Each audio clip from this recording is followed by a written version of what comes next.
আসসালামু আলাইকুম ওয়া রাহমাতুল্লাহি ওয়া বারাকাতুহু। আশা করছি আল্লাহ সুবহানাহু ওয়া তাআলার রহমতে আপনারা সবাই অনেক অনেক ভালো আছেন।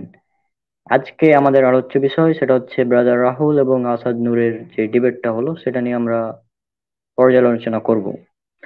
প্রথমত আমরা কিছু মতামত দিব আমাদের নিজস্ব, আমাদের আরো কয়েকজন দর্শক যুক্ত হবেন আমাদের টিমের। আমরা প্রথমত নিজস্ব মতামত দেব, তারপরে নাস্তিক এবং বিদাতীদের পক্ষ থেকে এই ডিবেট হওয়ার পর কিছু আপত্তিকর অভিযোগ আছে, সেগুলোর খণ্ডন করব ইনশাল্লাহ। এবং তারপরে আমরা ইনশাল্লাহ বিষয়গুলো দেখব, এবং আপনারা যারা দর্শক আছেন তারাও এখানে যুক্ত হয়ে নিজস্ব মতামত দিতে পারেন। যদি কেউ যুক্ত হতে চান তাহলে অবশ্যই যুক্ত হয়ে নিজস্ব মতামত দিতে পারেন, সমস্যা নেই। যুক্ত হওয়ার লিঙ্ক উন্মুক্ত আছে, আপনারা দেখতেই পাচ্ছেন লিঙ্ক উন্মুক্ত আছে। আর আপনারা প্রত্যেকেই যারা দেখছেন তারা প্রত্যেকেই লাইভটা শেয়ার করে দিবেন আজকের। তো প্রথমত আমি যদি আমার নিজস্ব মতামত উল্লেখ করি, যেহেতু এখনো কেউ যুক্ত হয়নি সেহেতু আমার মতামত উল্লেখ করতে হচ্ছে। হুম। তো প্রথমত এখানে দেখতে পাচ্ছেন আমার মতামত বলতে গেলে এই ডিবেটটা হওয়ার, মানে আমি পার্সোনালি এই ডিবেটে খুবই, মানে উপকার হয়েছে আমার। হুম। কারণ এই ডিবেটটা হওয়া প্রয়োজন ছিল, কারণ নাস্তিকরা যেভাবে মানে এই টপিকের উপর যেভাবে তারা মিথ্যাচার করে যাচ্ছিল একের পর এক, রাসূল সাল্লাল্লাহু আলাইহি সাল্লামের চরিত্র নিয়ে তারা যেভাবে অকথ্য ভাষায় গালাগালি করছিল, হ্যাঁ, সেটার একটা সমাধান হওয়া উচিত ছিল। তো এই ডিবেটের পর নাস্তিকদের বিভিন্ন অপতৎপরতা, মানে তাদের কার্যক্রম অনেকটাই কমে গিয়েছে। তারপরেও কিছু কিছু নাস্তিক তারা এইটা নিয়ে বাড়াবাড়ি করছে এখন। হুম। তো সেটা তাদের স্বভাব, তারা করতেই পারে।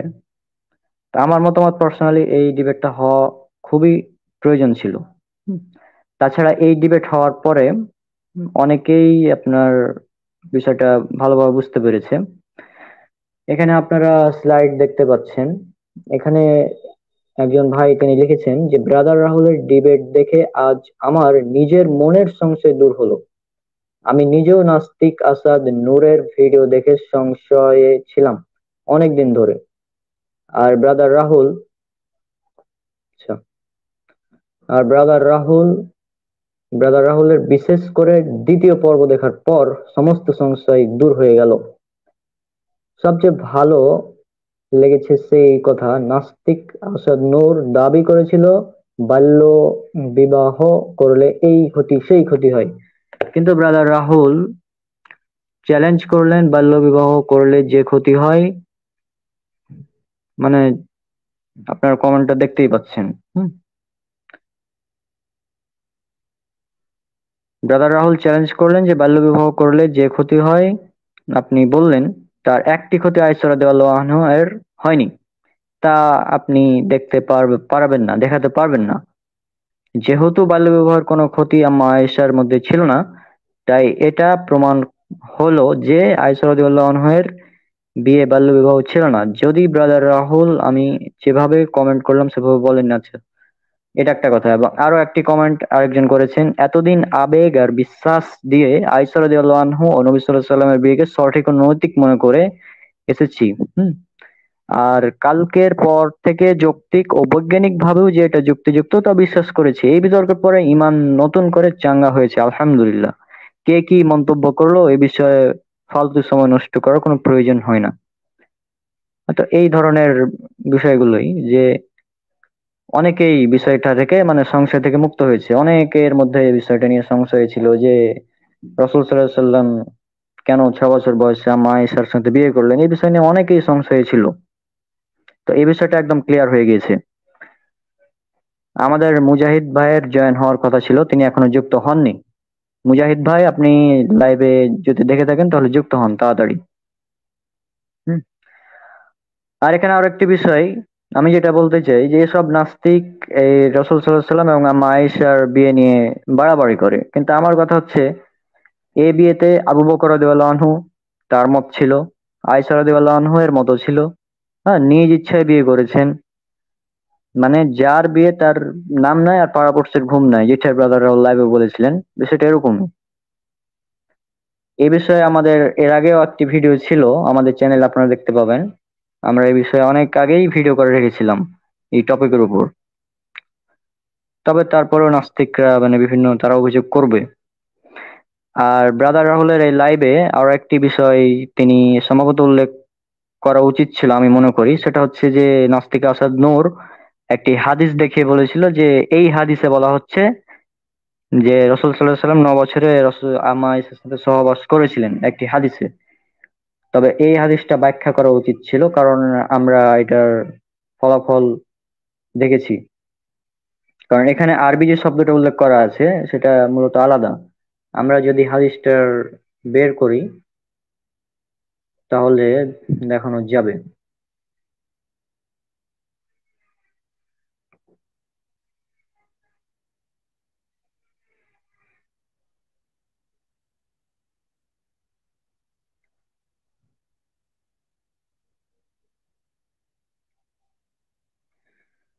আহ, আচ্ছা,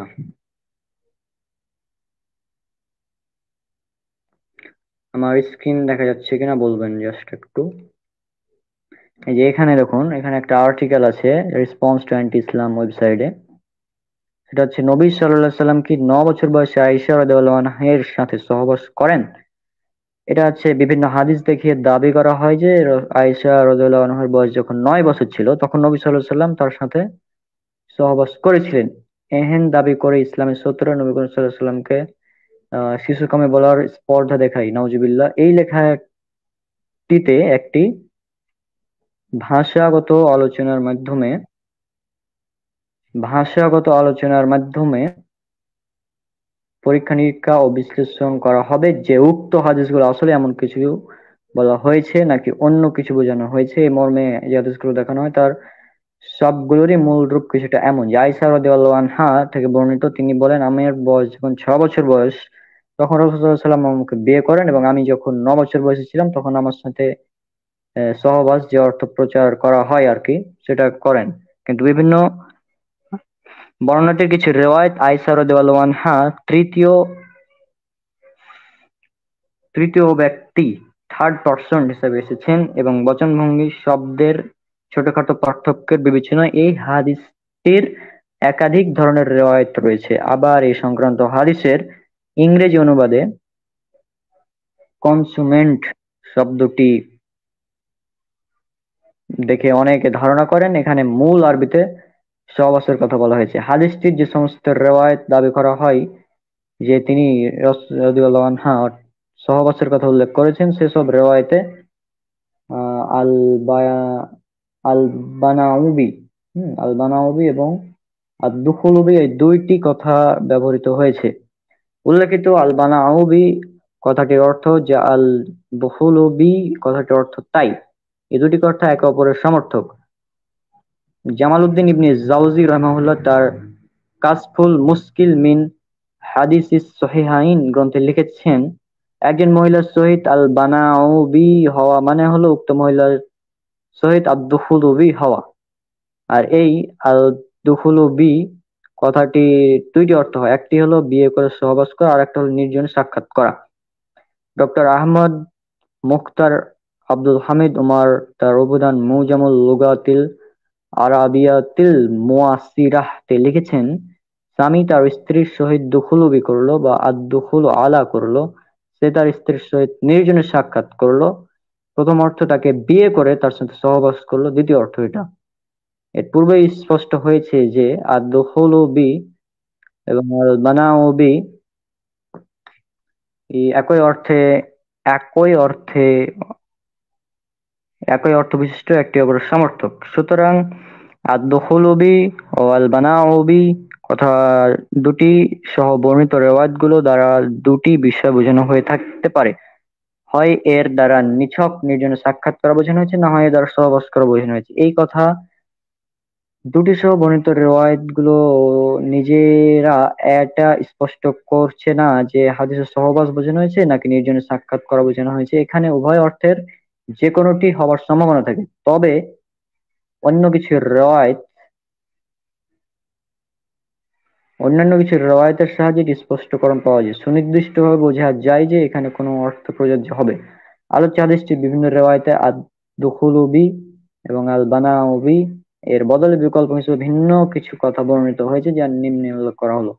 আর নাসাই বর্ণিত একটি, বুখারী বর্ণিত একটি, আবু আনোয়ার বর্ণিত একটি, আর তাবারানীর বর্ণিত চারটি, ইবনে হাজমের বর্ণিত একটি, ইবনে হিব্বানের বর্ণিত একটি, অর্থাৎ সর্বমোট ৯টি রিওয়ায়াতে আদ-দুখুলু বি ও আল-বানাউ বি এর বদলে আদ-দুখুলু আলা অর্থ কথাটি ব্যবহৃত হয়েছে।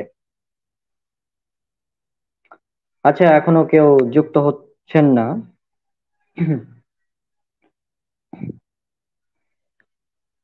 মানে আজীব।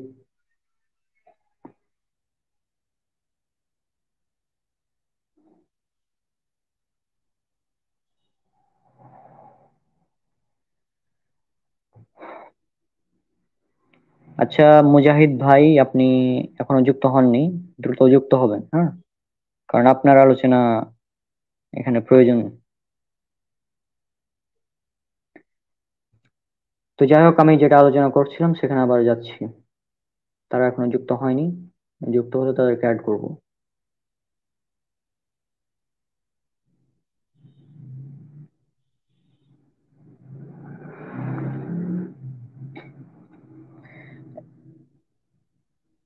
এখানে ডক্টর মোহাম্মদ ফজলুর রহমান তার মুজামুল ওয়াফি আরবি বাংলা অভিধানে আর দুখুল আলা এর অর্থ লিখেছেন দেখতে যাওয়া, সাক্ষাৎ করা, পরিদর্শন করা। মুসলিম ইবনে আবি আসিম আন-নাসাই, আবু আনোয়া আল বাগাভি, আল বাইহাকি, আবু নুয়াইম ও ইবনু আবি দুনিয়া এনাদের প্রত্যেকে একটি করে সর্বমোট ৮টি রওয়ায়াত বর্ণনা করেছেন। এই রওয়ায়াতগুলোতে আহ আদ-দুখুলু বি আল বানাউ বি, আদ-দুখুলু বি বানাউ বি এর বদলে জাফফুন ব্যবহৃত হয়েছে। আচ্ছা, ডক্টর মোহাম্মদ ফজলুর রহমান তার অভিধানে জাফফুনের অর্থ লিখেছেন কনেকে বরের কাছে পাঠানো, কন্যা সম্প্রদান করা, বউ নিয়ে আসা ইত্যাদি। ৩, আব্দুর রাজ্জাকের ২টি, আত-তাবারানীর একটি, আবু নুয়াইমের একটি, অর্থাৎ তাদের সকলের বর্ণিত সর্বমোট ৮টি রিওয়ায়াতে আদ-দুখুলু বি ও আল-বানাউ বি এর বদলে ইহতিদা ইলা ইহতিদা ইলা ব্যবহৃত হয়েছে। ডক্টর মোহাম্মদ ফজলুর রহমান তার অভিধানে ইহতিদা ইলা এর অর্থ লিখেছেন পথের সন্ধান পাওয়া, পথ পথ অনুসরণ করা, পরিচালিত হওয়া, পেয়ে যাওয়া, আবিষ্কার করা, পৌঁছে যাওয়া ইত্যাদি। অর্থাৎ উক্ত হাদিসটির অন্যান্য বিভিন্ন রিওয়ায়াতে আদ-দুখুলু বি ও আল-বানাউ বি এর বদলে এই ৩টি কথা, অর্থাৎ আদ-দুখুলু আলা, জাফফুন ও ইহতিদা ইলা ব্যবহৃত হয়েছে। বিকল্প হিসেবে বর্ণিত হওয়া উক্ত ৩টি কথা উক্ত ২টি কথার সহিত অর্থের দিক দিয়ে খুবই কাছাকাছি, সাদৃশ্যপূর্ণ ও সামঞ্জস্য সাধনযোগ্য। মুহাদ্দিস ডক্টর ইব্রাহিম বিন আব্দুল্লাহ আল-লাহিম একই হাদিসের জন্য রওয়ায়াত ভেদে রাবীদের বর্ণিত শব্দ বা বাক্যের মাঝে পার্থক্য সৃষ্টি প্রসঙ্গে লিখেছেন, রাবীদের মাঝে বর্ণনার ভিন্নতা হওয়া প্রচুর কারণ রয়েছে। হাদিসের মতনের সহিত সম্পর্কিত ক্ষেত্রে যেসব কারণের মধ্যে অধিকতর। আচ্ছা, আমাদের ইকরামুজ্জামান রুকন যুক্ত হয়েছে, আমি তাকে জয়েন করে নিচ্ছি। হ্যাঁ, আসসালামু রুকন। আলাইকুম রহমতুল্লাহ। ওয়ালাইকুম আসসালাম রহমতুল্লাহ। আচ্ছা, আমি ওই বিষয়টা নিয়ে কথা বলছিলাম, ওই যে ৯ বছরের সহবাস করেছিলেন কিনা ওই আর্টিকেলটা পড়ছিলাম। যাই হোক, এখন তুমি তোমার মতামত রাখতে পারো এই বিষয়ে। আহ মূল বিষয় হচ্ছে বিতর্কের যে বিষয়টা নিয়ে ওইটা যে পুরাটাই দেখছি আমরা তো। এখানে মতামত বলতে এটাই যে আসাদ নূর হচ্ছে অনেক বিষয়ের উত্তর দিতে পারে নাই, মানে মূলত যে 21টা প্রশ্ন করা হয়েছিল তার একটারও তিনি ঠিক মতো উত্তর দিতে পারে নাই। প্রশ্নগুলো কি সামনে আছে আমাদের? আহ ওই 21টা প্রশ্ন। 21টা প্রশ্ন তো আপাতত সামনে নাই। তা যাই হোক, আমি দেখছি, খুঁজে পেলে বের করছি। আচ্ছা আচ্ছা, আমার কাছে আছে, হ্যাঁ আমি একটু দেখি। আচ্ছা, আচ্ছা। কথা কথা শোনা যাচ্ছে আমার? হ্যাঁ হ্যাঁ, কথা শোনা যাচ্ছে, বলো। হ্যাঁ। তো প্রথম প্রশ্ন যে কি ছিল সেটি হলো যে এই বিয়েতে আয়েশা রাদিয়াল্লাহু আনহার কি কোনো ক্ষতি হয়েছিল কিনা। ঠিক আছে। আসাদ নূর এটা প্রমাণ করতে একদমই পারে নাই যে আসলে কোনো ক্ষতি হয়েছিল কিনা। বরং আমরা জানতে পারি যে তিনি তো অনেক সুখী ছিলেন আসলে, মানে এই বিয়েতে অনেক সুখী ছিলেন, তার মতামত একদম স্পষ্ট পরিষ্কার ছিল। এবং আমরা এটাও জানি তার স্বাস্থ্যের তো কোনো ক্ষতি হয় নাই। বরং আমরা সহিহ বুখারীর হাদিস থেকে এটাও জানতে পারি যে আল্লাহ রসুলের সাথে যে দৌড় খেলার হাদিসগুলো ছিল, যে রাত্রে তিনি প্রায় খেলতেন, তো সেই হাদিস থেকে জানতে পারি তিনি শেষ বয়সে মানে মোটা হয়ে গেছিলেন। তখন তার বয়স মাত্র কত হবে, 16 থেকে 18 মতো হবে, মানে শেষের দিকে প্রায়। তো এই এই হাদিস থেকে আমরা জানতে পারি তার শারীরিক তো কোনো ক্ষতি হয়েছিল না, বরং আসলে শারীরিক ক্ষতি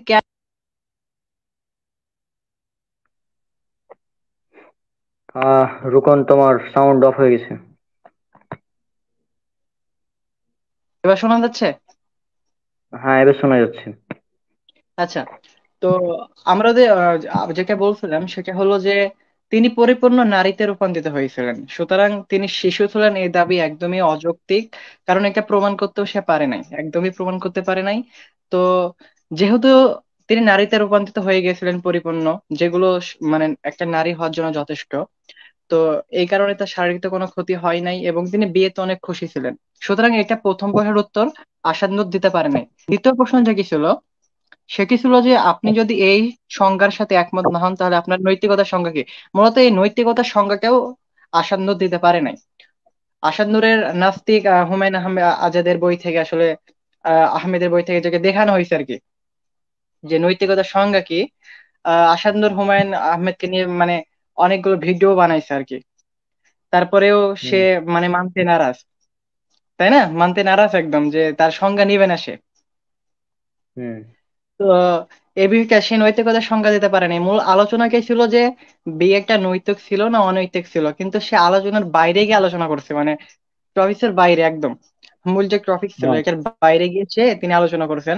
তিনি মূলত প্রমাণ করতে চাইছেন বাল্য বিবাহ করলে এই ক্ষতি হবে, শিশুদের বিবাহ করলে এই ক্ষতি হবে। হ্যাঁ, তাহলে তার সাথে তো আমরা একদম একমত যে শিশুদের বিয়ে করলে আসলে ক্ষতি হবে আসলে। কিন্তু মূল আলোচনা ছিল আয়েশা রাদিয়াল্লাহু আনহার বিয়ে কি নৈতিক ছিল না অনৈতিক। আয়েশা রাদিয়াল্লাহু আনহাকে সে শিশু প্রমাণ করতে পারে নাই, তার যে বিয়ের পর কোনো ক্ষতি হয়েছিল কিনা এই বিষয়ে কোনো কিছু প্রমাণ করতে পারে নাই। তো এখান থেকে যেহেতু প্রমাণ করতে পারে নাই, সুতরাং এখান থেকে সুস্পষ্ট প্রমাণ হয় যে আয়েশা রাদিয়াল্লাহু আনহা শিশুও ছিল না, বরং তিনি নারীতে, পরিপূর্ণ নারীতে রূপান্তরিত হয়েছিলেন। এটা আমরা একাধিক দলিল থেকে ব্রাদার রাহুল ভাই আমাদেরকে দেখিয়েছেন, একাধিক দলিল। আর আমরা এটাও দেখতে পেয়েছি যে আসাদ নূর মানে হতভম্ব হয়ে গেছেন দলিল গুলা দেখে, তার ঘাম ছুটে গেছিল, এটাও দেখতে পেয়েছি আমরা। তারপরে 3 নাম্বার হুম। যেটা ছিল আর কি, যে বিয়ের বয়স কত হওয়া উচিত, এটার উত্তর দিতে পারে নাই। মূলত হুম। এটা তো পৃথিবীর কোনো দেশে একটা নির্দিষ্ট সময় নির্ধারণ করা হয় নাই, ঠিক আছে, পৃথিবীর কোনো দেশকে একটা নির্দিষ্ট সময় নির্ধারণ করে দিয়েছে যে মেয়েদের বিবাহের বয়স কত হওয়া উচিত। কেউ করে না এটা। এক এক দেশে এক একটা নিয়ম। যেমন আমাদের রাহুল ভাই দেখাইছে চীন দেশে 22 বছর, প্রায় 22 বছরে মেয়েদের বিবাহ উপযোগী হয় আর কি, এমনটা দেখিয়েছেন। তো আমাদের দেশে যেমন মেয়েদের 18, ছেলেদের 21। তো পার্থক্য তো রয়েছে, পার্থক্য থাকবে না এটা, ভৌগোলিক ভাবে পার্থক্য থাকবে, তারপর অবস্থানগত ভাবে পার্থক্য থাকবে। কারণ কোন অঞ্চলের মেয়েরা মানে বয়প্রাপ্ত হয় অনেক আগেই, অনেক আগে হয়ে যেতে পারে, যেটা পূর্ববর্তী অনেক দলিল থেকে আমরা দেখতে পেয়েছি, অনেক রেকর্ড থেকে জানতে পেরেছি। তো মূল বিষয় এটাই যে ভৌগোলিক অবস্থার কারণেও এ ধরনের বিষয়গুলো ঘটে থাকে, মানে মেয়েদের বয়প্রাপ্ত অনেক আগে হয়ে থাকে তারা, আবার অনেক পরেও তারা হতে পারে, এটা স্বাভাবিক। যেমন একটা নিউজ দেখাইছিল ব্রাদার রাহুল ভাই, যে প্রায় 51 কি 52 বছরের একটা মেয়েও আহ তিনি হচ্ছে মানে তার মাসিক শুরু হয় নাই আর কি, এমন একটা দেখাইছিল আর কি। ভিডিওটা ভালো করে দেখলে আমরা আবার বুঝতে পারবো যে এটা হতেই পারে। কারণ আরো একটা রেকর্ড দেখাইছিল যে আহ, কত লক্ষের মধ্যে প্রায় 3,000 নারী নাকি আহ 18 বছর বয়সেও তারা হচ্ছে তাদের মাসিক হয় না, এমন একটা রেকর্ড দেখাইছিল আর কি। তো এটা সাধারণ একটা হতেই পারে, কারণ প্রতিটা অঞ্চলের মেয়েরা যে এক সময় হবে বা প্রতিটা মেয়ে যদি এক সময় বিয়ের উপযুক্ত হবে এমনটা কিন্তু নয়। সুতরাং বিয়ের বয়স কত হওয়া উচিত এই প্রশ্নের উত্তরও আশাদ নূর দিতে পারে নাই। বরং সে অযৌক্তিক কিছু দাবি করেছে যে এমন এমন এমন একটা প্রশ্ন করা হয়েছিল তাকে, যে একটা মেয়ের আচ্ছা প্রশ্নটা এখানে আছে। আচ্ছা, তারপরে ওকে পরে আসছি। 4 নম্বর প্রশ্ন ছিল যে যে বয়স আপনার নিকটে সঠিক তার ভিত্তি কি। মূলত এটার উত্তর দিতে পারে নাই, যে আসলে বিয়ের যে একটা বয়স সঠিক, কোনটা সঠিক বয়স, যদি আসাদ নূরের কাছে 18 বছর সঠিক হয়ে থাকে, তাহলে এটার ভিত্তি কি? কারণ 18 বছর বয়সেও তো আমরা দেখতে পেলাম যে অনেকেই বিয়ের উপযুক্ত হচ্ছে না। 18 বছর বয়সে আমরা দেখতে পেলাম যে অনেকে বিয়ের উপযুক্ত হচ্ছে না, তাদের মাসিক হচ্ছে না, সুতরাং তারা বিয়ের উপযুক্ত নয়। সুতরাং যদি 18 বছরই বিয়ের উপযুক্ত বয়স হয়ে থাকে, তাহলে আসাদ নূরের এই কথার উপর ভিত্তি কি যে 18 বছরে বিয়েটা করতে হবে? এমন কোনো কিছু নাই। আচ্ছা, তার পরের প্রশ্ন দেখি আমরা, যে প্রশ্নটা করেছিল তাকে যে আয়েশা রাদিয়াল্লাহু আনহার বিয়ের বয়স ভুল হওয়ার কারণ কি? আয়েশা রাদিয়াল্লাহু আনহার বিয়ের বয়স ভুল হওয়ার কারণ কি? 9 বছর হলেই কি ভুল হয়ে যাবে বিয়ের বয়স? মানে এটার কারণ কি? এটার প্রেক্ষিতেও সে কোনো ধরনের বড় ধরনের দলিল অথবা যুক্তি উপস্থাপন করতে পারে নাই। কোনো ধরনের উপস্থাপন করতে পারে নাই। বরং আমরা দেখতে পেয়েছি আয়েশা রাদিয়াল্লাহু আনহা 9 বছর বয়সেই বা ইতিপূর্বেই তার বয়সন্ধিকাল পেয়ে গেছিল, তাকে মানে বয়প্রাপ্ত হয়ে গেছিল। তিনি পরিপূর্ণ নারীতে রূপান্তরিত হয়ে গেছিলেন, এবং এমনকি আমরা মুসনাদে আহমদের হাদিস থেকেও জানতে পারি যে তিনি নিজেই মেয়েদের বিয়ের বয়সটা বলে গেছেন। তিনি বলে গেছেন যে 9 বছর বয়সে একজন মেয়ে নারীতে রূপান্তরিত হয়, মানে তার বিবাহের জন্য সে উপযুক্ত হয়ে যায়। এটা মূলত ভৌগোলিক অবস্থানের কারণে এমনটা হয়ে থাকে। আর মূলত এটা 1400 বছর আগের কথা। সে অবস্থানে আরবদের মেয়েরা অনেক আগেই এটা হয়ে থাকে, কারণ তাদের ভৌগোলিক মানে যে বিষয়টা সেটা আমাদের মতো নয়। ওখানে গরমটা বেশি বা আরো বিভিন্ন কারণ রয়েছে এখানে। আহ মানে বৈজ্ঞানিক ভাবে অনেকগুলো কারণ আমরা দেখাতে পারবো, আমাদের বিভিন্ন আর্টিকেল রয়েছে এই বিষয়ে। সুতরাং বিস্তারিত আলোচনা এখন করছি না, শুধু সংক্ষিপ্ত বলছি যে ভৌগোলিক কারণেও এমনটা হয়ে থাকে যে মেয়েরা অনেক আগেই, মানে সে যুগের মহিলারা, এমনকি আরব মহিলারা অনেক আগেই এমনটা হয়ে থাকে। যেমন একটা দেখছিলাম, ইমাম শাফি রহিমাল্লাহ ইয়ামিনে মহিলাদের মনে হয় 11 বছর বয়সে তাদের মানে বিয়ের উপযুক্ত হয়ে গেছিল, এমনটা দেখাইছিল, মানে ব্রাদার রাহুল ভাই এমন একটা দেখাইছিল, মানে দলিল। তো এমনটা হতে পারে ভৌগোলিক কারণে কোনো দেশে আগে হবে, কখনো পরে হবে, যেটা আমাদের বিভিন্ন রেকর্ড থেকেও দেখতে পাই যে কোথাও 12 বছরে হচ্ছে, কোথাও 13 বছরে বিয়ের অনুমোদন দেওয়া হচ্ছে, কোথাও 14 বছর, কোথাও 16 বছর, কোথাও 18 বছর। তো এটা কোনো করে না, এটা ভৌগোলিক কারণেও হয়ে থাকে। সুতরাং আসাদ নূর এই প্রশ্নের উত্তরও দিতে পারে নাই যে আয়েশা রাদিয়াল্লাহু আনহা বিয়ের বয়সে ভুল, এটার কারণ কি, কোনো কারণ উপস্থাপন করতে পারে নাই। 6 নম্বর প্রশ্ন ছিল, আপনি কি শুধুমাত্র নবী সাল্লাল্লাহু আলাইহি ওয়াসাল্লামের বিয়ে সম্বন্ধে না যে কোনো কম বয়সে বিয়ের বিরুদ্ধে? আচ্ছা আচ্ছা, আপনি কি শুধুমাত্র নবী সাল্লাল্লাহু আলাইহি ওয়াসাল্লামের বিয়ের বিরুদ্ধে নাকি যে কোনো কম বয়সে বিয়ের বিরুদ্ধে? তিনি মূলত এটার উত্তর দিয়েছেন যে তিনি বলছেন যে সে আহ, আল্লাহ রসুলেরই মানে বিয়ের বিরুদ্ধে আর কি। কারণ হচ্ছে তাকে নাকি অনেক অনুসরণ করা হয়, সকলে তাকে অনুসরণ করে, নাকি অল্প বয়সে বিয়ে করতে যাচ্ছে। এটা তিনি একটা অযৌক্তিক একটা বিষয় উপস্থাপন করেছে মূলত। ব্রাদার রাহুল ভাই আরো অনেক দেখিয়েছেন, যেমন বঙ্গবন্ধু শেখ মুজিবের 11 বছর ছিল, আর তিনি যাকে রেনুকে বিয়ে করেন 3 বছর বয়সে, একেও দেখিয়েছেন আর কি। তো এটার প্রেক্ষিতে আসলে লাস্টে থেকে এই প্রশ্নটা আছে, এটা তখন বিস্তারিত বলবো। তো আর তারপরে তিনি দেখেছেন শিব শিব কৃষ্ণ, হিন্দুদের যেসব দেবতা রয়েছে তারাও অল্প বয়সে বিয়ে করছিল। তো তাদের কি অনুসরণ করা হয় না? হিন্দুরা কি শিবকে অনুসরণ করে না? তা কৃষ্ণকে অনুসরণ করে না? তাহলে আসাদ নূর কেন শিবকে নিয়ে, তারপরে হচ্ছে কৃষ্ণকে নিয়ে, তারপরে রবীন্দ্রনাথ ঠাকুরকে নিয়ে বিয়ে মানে ভিডিও বানাচ্ছে না? কেন শুধুমাত্র আমাদের পেছনে পড়েছে? তো এটা তার দাবি এখানে তিনি খণ্ডন করতে পারে নাই, জাস্ট এটাই দেখাইছে যে আল্লাহ রসুলকে বেশি অনুসরণ করা হয়। কেন? হিন্দুরা তো অনেক, ভারতে অনেক হিন্দু রয়েছে, অনেক হিন্দু, সংখ্যাগরিষ্ঠ হিন্দু ভারতে রয়েছে। তো তারা কি তাদের মানে ইয়েকে অনুসরণ করতে চাচ্ছে না নাকি? অনেক করছে হিন্দু, মানে ভারতে এমন অল্প বয়সে অনেক বিবাহের ঘটনা রয়েছে। তাহলে আমরা বলতেই পারি তারা তাদের ঈশ্বর বা ভগবানকে দেখে তারা এই বিয়েটা করছে অল্প বয়সে। তাহলে আসাদ নূরের উচিত তাদেরও বিরোধিতা করা। মানে কৃষ্ণ অল্প বয়সে বিয়ে করতো, শিব অল্প বয়সে বিয়ে করছিল, এগুলো তো অনেক আগের ঘটনা যদি হয়ে থাকে। তো আসানুর কেন করছে না? তার উদ্দেশ্য হচ্ছে মুসলিমদের বিরুদ্ধে লেগে থাকবে আর আমাদের নবীকে ছোট করবে আর কি, এটা হচ্ছে মূল কথা। তো তার এখানে তিনি বিস্তারিত কোনো ব্যাখ্যাই করেনি। তারপরে 7 নম্বর প্রশ্ন ছিল যে এই মেয়েকে শিশু বললেন না সাবালিকা বলবেন? এই মেয়েকে শিশু বলবেন না সাবালিকা, এটা প্রশ্ন করছিল, যত সম্ভব প্রশ্নটা মনে নাই যে কি প্রশ্ন করছিল। তারপরে 8 নম্বর প্রশ্ন ছিল যে ইসলামী এই পদ্ধতি আপনার কি অভিযোগ? আচ্ছা আচ্ছা, মূলত মনে হয় তিনি এখানে বলতে চাইছিলেন যে ইসলামে তো আমাদের বিবাহের জন্য নির্দিষ্ট কোনো বয়স নির্ধারণ করে দেয় নাই। তিনি সত্য দিয়েছেন যে অবশ্যই মেয়েদের মাসিক হতে হবে, তারপরে শারীরিক ভাবে ফিট হতে হবে আর কি, এটা সত্য। তারপরে মেয়ের সম্মতি লাগবে আর পিতার সম্মতি লাগবে, তাহলে সে মেয়ে বিবাহের উপযুক্ত হয়ে যাবে। আর আল্লাহ রসুল সহিহ বুখারী হাদিসের মধ্যে বলছেন, হে যুব সমাজ, তোমাদের মধ্যে যাদের বিবাহ সামর্থ্য হয়েছে তারা বিবাহ করো, আর যাদের সামর্থ্য নাই সে রোজা পালন করো। এখানে সামর্থ্য বলতে ব্রাদার রাহুল ভাই বলেছেন যে শারীরিক ভাবে সামর্থ্য, এটাও অবশ্যই সঠিক ব্যাখ্যা। আবার সামর্থ্য বলতে অর্থগত ভাবেও ওই সামর্থ্যের কথা বোঝানো হয়, দুইটাই সঠিক ব্যাখ্যা। যদিও আমাদের কিছু দেখলাম যে বিরোধিতা করছে, যে শারীরিক মানে সমস্যার কথা বলেছে আর কি, সামর্থ্যের কথা বলেছে। এখানে বিরোধিতার কিছু নাই, কারণ সামর্থ্য বলতে দুইটাই উদ্দেশ্য হতে পারে, অর্থগত সামর্থ্যের কথা বলতে পারে, আবার হচ্ছে শারীরিকগত। কারণ আমরা জানি যে যার শারীরিক ভাবে যে ফিট না, সে বিবাহ কেন করবে, সে কেন করবে বিবাহ? কারণ সে তো তার প্রয়োজনীয় হক আদায় করতে পারবে না।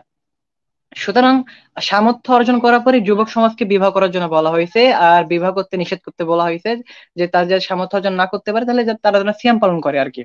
আল্লাহ তাআলা একই কথা বলেছে পবিত্র কোরআনে সূরা নূরের যদি আমরা আয়াতগুলো দেখি, 32-33 নম্বর আয়াত, তো সেখানেও একই কথা বলেছেন আল্লাহ তাআলা, যে যে সামর্থ্য অর্জন করতে না পারলে সংযম অবলম্বন করো।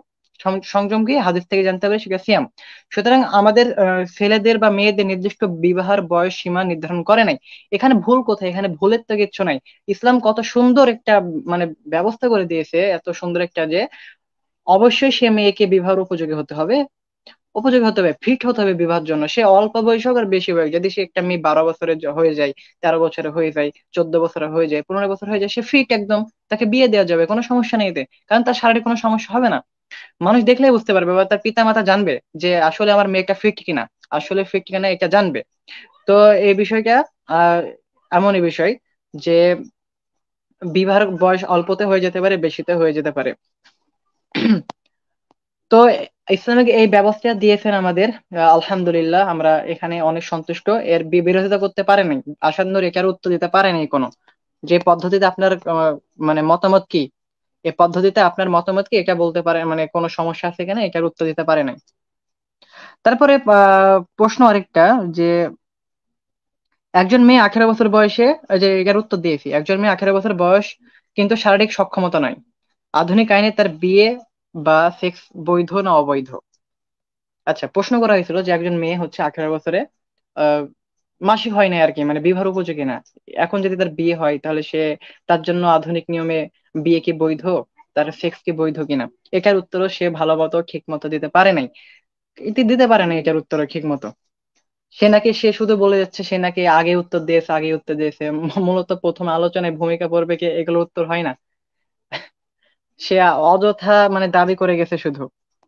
তারপরে প্রশ্ন করা হয়েছে, আচ্ছা, আয়েশা রাদিয়াল্লাহু আনহার মাসিক শুরু হয়নি সে সময়, এটার একটি প্রমাণ দিতে বলা হয়েছে, যে একটা প্রমাণ দিতে পারে নাই, একটা প্রমাণ দিতে পারে নাই, বরং এর বিপরীতে ব্রাদার রাহুল ভাই বিস্তারিত আলোচনা করেছেন, যে হ্যাঁ অবশ্যই তা শুরু মানে তিনি বিবাহের উপযুক্ত হয়েছিলেন, ফিট হয়েছিলেন, মাসিকতে শুরু হয়েছিলেন ঠিক আছে, আর তারপরে বিবাহের জন্য ফিট পর্যন্ত হয়েছিলেন, মানে একদম পরিপূর্ণ তিনি বিবাহের জন্য উপযোগী হয়ে গেছিলেন, সহবাসের জন্য উপযোগী হয়ে গেছিলেন। এটা আমরা ইবনে মাজার হাদিস থেকে জানতে পারি, যে তার আম্মা আর কি, আয়েশা রাদিয়াল্লাহুর আম্মা তাকে বিবাহের জন্য, মানে আয়েশা রাদিয়াল্লাহু আনহা চিকন ছিল বা পাতলা ছিল আর কি, তখন তাকে বিবাহ মানে উপযুক্ত করার জন্য খেজুরের সাথে শসা মিশিয়ে, যেটা আহ হাদিস থেকে জানতে পারি, তাকে খাইছিল, এবং তারপরে তিনি পরিপূর্ণ মানে একদম ফিট হয়ে যায়, হাদিসে স্পষ্ট উল্লেখ আছে। তো আশাদ নূর এটাও শুনতে ভুল করছে না, সে বোঝেই নাই, মানে জীবনে প্রথম হাদিসটা শুনছে। তো সে একার প্রেক্ষিতে দাবি করছিল, এমন যে হাস্যকর একটা দাবি, যে আল্লাহ রসুল নাকি আয়েশা রাদিয়াল্লাহু আনহাকে এই মানে এগুলো খাওয়াইছিল, শসা খেজুর খাইয়ে ফিট করছিল, নাউজুবিল্লাহ, এমন একটা দাবি করছে। যদিও সে শুনতে পাইনি, না তার শোনার ভুল নাকি বিরোধিতা করবে বলে এমন একটা দাবি করছে, আল্লাহ ভালো জানে এটা। তারপরে আরেকটা প্রশ্ন, যে আয়েশা রাদিয়াল্লাহু আনহা প্রাপ্তবয়স্ক ছিলেন না, এর প্রমাণ দেন। আয়েশা আচ্ছা রাদিয়াল্লাহু আচ্ছা, আনহা যে প্রাপ্ত, কি ভাই বলে, ইকরামুজ্জামান রুকন ভাই, যে কথাটা বললেন, এই যে হ্যাঁ কি বলে, শসা খেজুর খেয়ে নবী মানে আয়েশা রাদিয়াল্লাহু তাআলাকে পারফেক্ট করছিলেন, মানে এই টপিকটা একটু বিস্তারিত বলেন তো, মানে ওরা কি বলতে যাচ্ছে এখান থেকে? এটা কি আচ্ছা, ব্রাদার রাহুল বলছে কখনো? না না, ব্রাদার রাহুল ভাই এমন কোন শব্দ উল্লেখই করে নাই, মানে মূলত ওখানে ব্রাদার রাহুল ভাই পুরো হাদিসটা পড়ে শোনাইছিলেন, যে আয়েশা রাদিয়াল্লাহু আনহু বিবাহের জন্য যখন তাকে আল্লাহ রাসূলের ঘরে পাঠানো হবে, তখন তিনি মানে একটু পাতলা ছিলেন, মানে মানে স্বাস্থ্য কম ছিল, স্বাস্থ্যগত ভাবে সমস্যা ছিল। তো আয়েশা রাদিয়াল্লাহু আনহা বলছেন যে এই সময় আমার আম্মা আমাকে কি করলেন, শসার খেজুর মিশিয়ে আমাকে খাওয়াইলেন, এবং আমার স্বাস্থ্যগত অনেক উন্নত হলো। এটা হাদিস থেকে জানতে পারি, ইবনে মাজার হাদিস। এটা ব্রাদার রাহুল ভাই এভাবে বলছেন, পুরো হাদিসটা পড়িয়ে শোনাইছিলেন, যে তার আম্মা শুধুমাত্র খাওয়াইছিল তাকে ফিট করার জন্য। তো আশাবনুর দাবি করছে এটা, যে যে আল্লাহ রসুল নাকি তাকে খাইয়ে এমন করেছিল, এমনকি হ্যাঁ হ্যাঁ, আমাদেরকে, বুঝতে আমাদের পারছি। কাছে প্রশ্ন। হ্যাঁ এই হ্যাঁ বিষয়টা হ্যাঁ, মানে এটা এই জন্য আবার নতুন করে উল্লেখ করতেছি, এই জন্য কিছু সংখ্যক লোক এটা নিয়ে দেখলাম থাম্বনেল বানিয়ে অনেক মানে হ্যাঁ হ্যাঁ, উল্টাপাল্টা পোস্ট করতেছে, ওগুলো বিষয়টা নাস্তিক অনেক মানে নাস্তিক আর রাগের হিন্দুদের বিষয় কাজ। একটা। হ্যাঁ হ্যাঁ হ্যাঁ, ওগুলো নাস্তিক আর হিন্দুরা এমনকি থাম বলবে না এগুলো প্রচার করছে, যেহেতু একটা একদম ভ্রান্ত একদম। আরেকটা হুম। এখানে বিষয় নিয়ে উল্লেখ করেছে যে মানে বাসরের একটা বিষয় নিয়ে উল্লেখ করেছিল, যেটা বিষয়ে মনে হয় রনক আলোচনা করেছিল প্রথমের দিকে, তারপর আমি সামান্য বলি। যে হাদিসের যে শব্দগুলো উল্লেখ রয়েছে সেগুলোর অর্থ বাসর করা। যে দু একটা শব্দ উল্লেখ রয়েছে, সেগুলোর অর্থই হচ্ছে বাসর করা। এখন বাসর করা মানে কি সহবাস করা? এমন কোনো কিছু উল্লেখ নাই। পৃথিবীর কোথাও বলে নাই যে বাসর করলে হচ্ছে সহবাস করতে হবে, এটা মানে সত্য নয়। বাসরের জন্য এটা সত্য নয় যে সহবাস করতেই হবে, এমন না, বাধ্যতামূলক কিছু নয়, বাস করতে পারে। এমন তো অনেক হতে পারে যে বিবাহ হয়েছে, বাসরের দিন তাদের সহবাস হয় নাই, পরবর্তীতে হয়েছে, হতেই পারে এমন। এটা তো হতেই পারে, কোনো এখানে কোনো ইয়ে নেই, বাধ্যতামূলক কিছু আচ্ছা নেই, এমনকি রনক ভাই, ব্রাদার ভালো। এক মিনিট একটু বলি। রনক ভাই, কেউ হ্যাঁ কি যুক্ত হওয়ার চেষ্টা করতেছে নাকি শাখা নামে? রনক ভাই, রনক ভাই একটু দেখেন তো কেউ যুক্ত হওয়ার চেষ্টা করতেছে কিনা।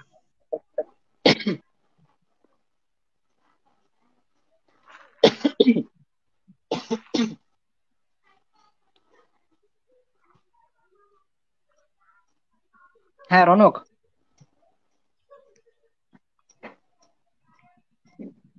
আচ্ছা, আপনারা আলোচনা করেন ভাই, তারপর বলেন। আচ্ছা, এই যে এখানে মূলত উত্তরটা দেওয়া হয়েছে আর কি, স্পষ্ট ভাবে যেটা বলা হয়েছে আর কি। এই যে হ্যাঁ হ্যাঁ হ্যাঁ, দেখতে পাইছি। আরবি যে শব্দটা এখানে উল্লেখ রয়েছে যে বেনাউবি আর হচ্ছে আহ খলুলুবি, এমন শব্দ উল্লেখ করেছে, যদিও দেখা যাচ্ছে না এখান থেকে স্পষ্ট। তো এই দুটো শব্দেরই অর্থ হচ্ছে, দুইটা অর্থ করা যায়, একটা হচ্ছে সহবাস করার অর্থ হতে পারে, আবার আরেকটা অর্থ বাসর করা, দুটো অর্থই হতে পারে। তো মূলত আসান্ন যেখান থেকে দেখাইছিল যে সহবাস করার কথা, যে 9 বছর বয়সে সহবাস করা হয়েছিল, এটা অনুবাদ দেখাইছিল, তিনি তো আরবি জানেন না, আসান্ন তো আরবি জানেন না। না আদ্য, ওখানে উনি মূলত বলছেন এই আসাদুর, আসাদুর, এইটা আপনার ব্রাদার রাহুল যেটা বলছিলেন আদ্য হলো বি, এটার অর্থ তো হ্যাঁ আদ্য হ্যাঁ হলো প্রবেশ করা, প্রবেশ করা অর্থে, ঠিক আছে, সে সাক্ষাৎ করা হ্যাঁ, এই প্রবেশ করে, অর্থে। হ্যাঁ হ্যাঁ হ্যাঁ, সাক্ষাৎ করা, ওইটাই ওইটাই বাসর করার অর্থ হচ্ছে এমনটাও হতে পারে যে প্রবেশ করা বা সাক্ষাৎ করা। এটা বিবাহের জন্য মানে কোনো মেয়েকে কন্যাকে যদি ঘরে তো আনা হয়, একই সাথে থাকা হয় স্বামী স্ত্রী, তাহলে এই শব্দগুলো ব্যবহার করা হয়। তো দুটো শব্দের অর্থ একই, মানে হাদিসের মধ্যে দুইটা শব্দই উল্লেখ উল্লেখ রয়েছে। তবে আমি যেটা দেখলাম আসাদ যে হাদিসটা দেখাইছিল, এখানে বালাউ শব্দকে উল্লেখ ছিল মনে হয় যত সম্ভব। এই কারণে হয়তো বাধারাল ভাই তখন মানে বিষয়টা উল্লেখ, মানে তিনি ভুলে গেছিলেন হয়তো যে উত্তরটা দিতে। তো তিনি এখানে সহবাস করার বিষয় হচ্ছে এটা অনুবাদকের ভুল। মূলত এটা হতে পারে অনুবাদকের ভুল, সহবাস করা যেটা হাদিসটা দেখাইছে মানে হাদিস বিগি থেকে আসাদ নূর, তো সেখানে মূলত সহবাস করা অনুবাদ করা ছিল, এই কারণে ব্রাদার হলে পাল্টা জবাব তিনি দিতে পেরেছিলেন, নয়তো সে পাল্টা জবাব তো অনেক দূরের কথা, সে কিচ্ছু বলতে পারতো না সেখানে। কারণ আরবি শব্দটার অর্থ হচ্ছে সাক্ষাৎ করা, প্রবেশ করা, একসাথে থাকা, এগুলো বোঝায়, এগুলো বোঝায়। তো এটার উত্তরও সে স্পষ্ট দিতে পারে নাই, মানে দিয়েছে যেটা সেটা মূলত অনুবাদের উপর ভিত্তি করে, তবে অনুবাদটা এখানে ভুল ভুল করছে, স্পষ্ট অনুবাদ এখানে ভুল করছে। কারণ অর্থ দুইটাই হতে পারে। আহ মূলত অনুবাদে হয়তো ভাবছে যে সহবাস করে অর্থ হতে পারে যে এটাই। তো এখানে না, যে 9 বছরের বয়সে বিবাহ হয়েছিল ঠিকই, একসাথে থাকা শুরু হয়েছিল, আমরা বলতে পারি 9 বছরের বয়সে একসাথে থাকা শুরু হয়েছিল। এখন আরেকটা কথা এখানে, যে তারা যদি সহবাস তখন করতো, যদি সহবাস হতো, তারপরে কি এখানে ভুল ছিল কোনো? না, কোনো ভুল ছিল না। কারণ আমরা জানতে পারি হাদিস থেকে স্পষ্ট যে আয়েশা রাদিয়াল্লাহু আনহা পরিপূর্ণভাবে তিনি প্রস্তুত তখন, একটা নারী হতে যেগুলো প্রয়োজন, তার কথা তার বক্তব্য থেকে সেগুলো প্রমাণিত হয়ে গেছে যে 9 বছর বয়সে একটা মেয়ে নারীতে রূপান্তরিত হয়ে যায়। আর আমরা জানতে পারি আয়েশা রাদিয়াল্লাহু আনহার যে মাসিক হয়েছিল, বয়সন্ধিকাল 6 বছর বয়সে হয়ে গেছিল, এটা প্রমাণ করেছে ব্রাদার রাহুল ভাই। যে 6 বছর বয়সে তার মাথার চুলগুলো পড়ে যাচ্ছিল, মূলত এটা বয়সন্ধিকালের একটা প্রভাব, যে 6 বছর বয়সন্ধিকাল শুরু হলে আহ চুল পড়ে যায়, এটা একটা রোগ টাইপের, মানে সামান্য একটা রোগ, বড় ধরনের রোগ নয়। সুতরাং আমরা জানতে পারি 6 বছর বয়সেই আয়েশা রাদিয়াল্লাহু আনহার বয়সন্ধিকাল শুরু হয়ে গেছিল, এমনকি তার মাসিক হয়েছিল, এবং এমনকি 9 বছর বয়সে তিনি বিবাহের জন্য একদম পরিপূর্ণভাবে প্রস্তুত। শুধু মাসিক হয় যে সত্য এমনটা নয়, বরং তাকে মানে শারীরিকভাবে ফিট হতে হবে। এটা ব্রাদার রাহুল ভাই উল্লেখ করেছে, তাকে শারীরিকভাবে ফিট হতে হবে। এর জবাবটাও দিয়েছেন আহ ব্রাদার রাহুল ভাই দিয়েছেন যে শারীরিকভাবে অবশ্যই তিনি ফিট ছিলেন, ওই যে খেজুর শশার ওই হাদিসটা থেকে, আরো অনেক হাদিস থেকে মনে হয় হয়তো তিনি প্রমাণ করেছেন তখন। তো এই উত্তরটাও তিনি স্পষ্টভাবে দিতে পারেনি তখন। আচ্ছা, আচ্ছা, আরেকটা দাবি। আরেকটা, হ্যাঁ হ্যাঁ হ্যাঁ, আরেকটা দাবি ছিল হ্যাঁ, এমন যে, আচ্ছা কথা আমার আচ্ছা ডবল বাজছে মনে হয়। আপনার আপনার নেটের প্রবলেমের কারণে মনে হচ্ছে, নেটের একটু সমস্যা আছে। আচ্ছা আচ্ছা আচ্ছা। আরেকটা দাবি করেছিল এমন যে আয়েশা রাদিয়াল্লাহু আনহার এই বিয়েতে সম্মত ছিল কিনা, প্রশ্ন করেছিল যে সম্মত ছিল কিনা, সম্মত ছিল কিনা আর কি, মানে তিনি এখানে অনুমতি দিয়েছিলেন কিনা। তো ব্রাদার আলভা এটার উত্তর দিয়েছেন, যদিও বারবার একই প্রশ্ন করছিলেন আসন্ন, বারবার একই প্রশ্ন করছিলেন যে তার সামর্থ্য ছিল কিনা, দেখান দেখান প্রমাণ দেখান। ব্রাদার ভাই দেখাইছিল, ভাই রাহুল ভাই দেখাইছিল আগেই, প্রথম আলোচনায় দেখাইছিল, হয়তো সে খেয়াল করে নাই, বা এতগুলো দলিল দেখে তার মাথা মানে ঘুরে গেছে আর কি, সে কিছু বোঝেই না যে কি বলছে আর কি করছে, সে নিজেও জানতো না যে কি বলছে আর কি করছে, কারণ অনেক প্রশ্ন করেছে পরবর্তীতে যেগুলোর উত্তর অনেক আগে ব্রাদার রাহুল ভাই দিয়ে গেছে, আর উল্টো একটা বকছিল শেষের দিকে।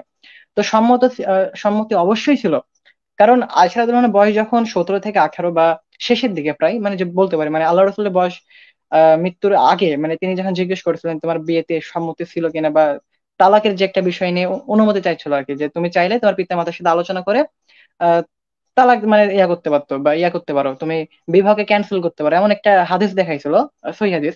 তো আয়েশা রাদিয়াল্লাহু আনহা বলছিল যে মানে আপনি যা বলবেন বা আল্লাহ যা বলবেন আমি তার প্রতি সন্তুষ্ট, মানে আল্লাহ এবং আপনার সিদ্ধান্ত চূড়ান্ত, এমন একটা কথা বলছিল শেষের দিকে। তো এ থেকে স্পষ্ট বোঝা যায় যে আয়েশা রাদিয়াল্লাহু আনহার অবশ্যই বিয়েতে সম্মতি ছিল। যদি সম্মতি নাই থাকতো তাহলে 9 থেকে 10 বছর যে পার হয়ে গেল বিবাহের পরে, তাহলে কেন তিনি একদিনও বললেন না যে আমার বিবাহতে সম্মতি ছিল না, আমাকে তালাক দেন। বরং আমরা অনেক হাদিস থেকে জানতে পারি যে এমন হয়েছে যে অল্প বয়সে বিয়ে দিয়েছে বাবা, তারপরে আহ যখন বয়স হয়েছে মেয়ের তখন সে বুঝতে পেরেছে তার স্বামী ভালো না, বা তার স্বামীর পছন্দ হয়নি, তখন আল্লাহ রসুলকে যে গিয়ে বলেছে যে আমার পছন্দ না, বা এমন কারণে আমি তার সাথে থাকতে যাচ্ছে না, তখন আল্লাহ রসুল বিয়েকে ক্যান্সেল করে দিয়েছেন। একই এখতিয়ার দিয়েছিলেন আয়েশা রাদিয়াল্লাহু আনহাকে, তিনি বলেছেন যে আল্লাহর সিদ্ধান্ত আর আপনার সিদ্ধান্ত চূড়ান্ত, আমি আপনাকে নিয়ে ঈর্ষা করি, আমি আপনাকে নিয়ে অহংকার করি, গর্ব করি, কারণ আপনার মতো স্বামী বা মানে ভাগ্যের ব্যাপার একটা, এটা জানার বিষয় সকলের। সুতরাং তিনি আল্লাহ রসুলকে অনেক মানে সুখী ছিলেন, খুশি ছিলেন।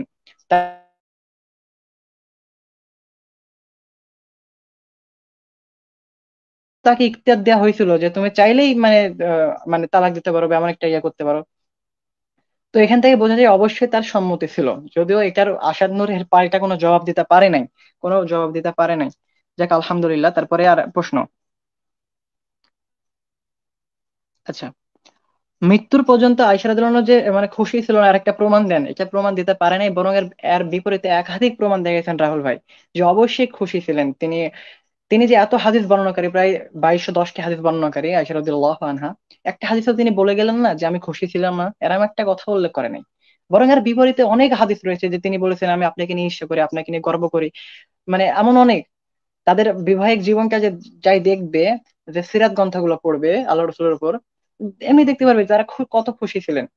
মানে আয়েশা রাদিয়াল্লাহু আনহা যে হাড় খেতেন, যে অংশ থেকে হাড়ের অংশ থেকে খেতেন, আর আল্লাহ রসুল একই জায়গায় মুখ লাগিয়ে খেতেন, যে গ্লাসে মানে পানি পান করতেন একই জায়গায় মুখ লাগিয়ে খেতেন।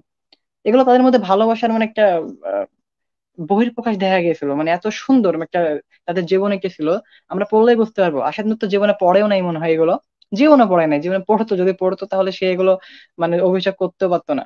সে শুধুমাত্র শুধু ছোট ছোট বলে যাচ্ছে, সেটা ছোট প্রমাণ করতে পারেই নাই, বা মানে বাচ্চা প্রমাণ করতে পারেই নাই, বরং সে নিজে এখানে ধরা খাইছে। সে মূলত আলোচনা করতে আসছিল বাল্য বিবাহ নিয়ে, যে বাল্য বিবাহ করলে এই ক্ষতি এই ক্ষতি এই ক্ষতি। আয়েশা রাদিয়াল্লাহু আনহা যে বাল্য বিবাহ হয়েছিল এটা সে প্রমাণ করতে পারে নাই, সে অন্য টপিক আলোচনা করে আলোচনা শেষ করে দিয়েছে। যাই হোক, তারপরে প্রশ্ন ছিল যে 1400 বছর আগের একটি প্রমাণ উপস্থাপন করুন যে 9 বছর বয়সে মাসিক হতো না মেয়েদের, এমন একটা প্রমাণ উপস্থাপন করুন। প্রশ্নটা অনেক গুরুত্বপূর্ণ, যে 1400 বছর আগের একটা প্রমাণ পেশ করুন যে 9 বছর বয়সে মেয়েদের মাসিক হতো না। মূলত এখানে আমরা একটা জিনিস লক্ষ্য করলে বুঝতে পারবো, শুধু যে 1400 বছর আগেই মুসলমানরা ছিল এমনটা নয়, শুধু যে মুসলমানরা ছিল এমনটা নয়, তখন কাফির মুশরিক অনেকেই ছিল। তারা কি লেখাপড়া জানতো না? হ্যাঁ, লেখাপড়া তারাও জানতো, তারাও কি কিতাব রচনা করে যায় নাই? হ্যাঁ, লিখে গেছে, অনেক কাফির কিতাব লিখে গেছে, আমরা খুঁজলে পাবো সেগুলো। তো তারা কেন তাদের কিতাবে উল্লেখ করলো না যে আল্লাহ রসুল শিশু কামি ছিল, এই ছিল এই ছিল, 9 বছরের বয়সে বিয়ে করলো, এই করলো? এমনকি তারা তো লিখে যায় নাই। মূলত 1000 বছর বা তার অধিক মানে অধিক সময় ধরে এই মানে অভিযোগ করেই নাই কেউ যে আল্লাহ রসুল ছোট বাচ্চাকে বিয়ে করছিল বা শিশু কামি ছিল বা এমন ছিল, এমন কোনো অভিযোগ করেই নাই। এমন একটা অভিযোগে তারা দেখাতে পারবে না। বরং এগুলো কিছু মূর্খ নাস্তিকদের কাম, যারা এই কিছুতে মানে কিছুদিন হলো যাদের আবির্ভাব ঘটছে আর কি। হয়তো 200-300 বছরের মধ্যে থেকে এই প্রশ্নগুলো বেশি, মানে তাও না 200-300 বললে ভুল হবে, 1 বছরে 100 বছরের মধ্যে যত সম্ভব এই অভিযোগগুলো বেশি উঠছে আর কি। তো এটার প্রমাণ পেশ করতে পারে নাই যে 1400 বছর আগে মেয়েদের মাসিক হতো, এমন কোনো প্রমাণ পেশ করতে পারে নাই। বরং এর বিপরীতে ব্রাদার রাহুল ভাই দেখাইছেন 1400 বছর আগেও তিনি যান নাই, মাত্র তিনি প্রায় 1800 শতাব্দীর বই দেখালেন, সেখান থেকে প্রমাণ করছেন।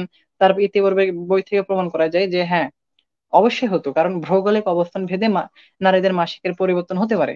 কারো অল্প বয়সে 9 বছর হতে পারে, কারো 11 বছর হতে পারে, কারো 10 বছর হতে পারে, কারো 12 বছরে, কারো 14 বছরে, কারো 18 বছর হতে পারে, আবার কারো 50 বছর হয়ে গেছে মাসিক হয় না, এমনও উদাহরণ দেখাইছেন তিনি। সুতরাং তার তার দলিলগুলো তো শেষ এখানে, আসাদ নূরের দলিলগুলো মানে যুক্তিগুলো উপস্থাপনগুলো এখানে শেষ। কারণ যে দলিলগুলো ব্রাদার রাহুল ভাই দেখেছিলেন প্রতিটা দলিল সলিড, মানে আঙুল তোলার কোনো অপশন নাই যে এই দলিলটা ভুল বলছেন, এটা ভুল বলছেন। মূলত আসান্দর এখানে হাস্যকর কিছু কাহিনী ঘটাইছেন, ওগুলো বলি। যে তুমি বলে সম্বোধন করা, যে বারবার তুমি বলে সম্বোধন করছিলেন, তিনি আলোচনা আটকানোর জন্য মূলত এমন ভাবে তাকে বলছিলেন যে তুমি বলে সম্বোধন করছে, এমন এমন মানে আলোচনা আটকানোর জন্য। আবার হলো সনদ চাচ্ছিল যে এই একটা সনদ দেখান, এটা সহি কে বলছে, এমন এগুলো হাস্যকর। সে সনদ আর কি বোঝে? তাকে সনদ দিলে সে কি সনদ বুঝবে? তাকে সনদ দিলে কি সে কি বুঝবে? জীবনে বুঝবে না সে। কথা বাড়ছে মনে হয় নাকি আমার? না, ঠিক আছে তো। ডবল বাড়ি খাচ্ছে মনে হয় কথা। হ্যাঁ, এখানে তো ঠিকই আছে। কি জানি, আমি 2 বার শুনলাম। হ্যাঁ হ্যাঁ, ইকরাম জন ভাই আপনার কথা একটু বাড়ি খাচ্ছে। আচ্ছা, রনক তোমার ঠিক করা যাবে না? আপনি একটু রিমুভ করেন, রিমুভ করে আবার অন করেন। তাইলে হবে হয়তো, মানে আবার বের হয়ে ঢুকো তাহলে হবে। হ্যাঁ, এই যে স্লাইডে দেখতে পাচ্ছেন তো এখানে নাকি? এই যে সে মারিয়া না, আপনি কোথায় পাইছেন? ওই যে গ্রুপে, মানে আমি এটা দেখালাম কারণ এই প্রশ্নের অ্যান্সার অলরেডি দেওয়া হয়ে গেছে। হ্যাঁ, আহ, মানে এই এটা দাবি এই করেছে ওরা। না,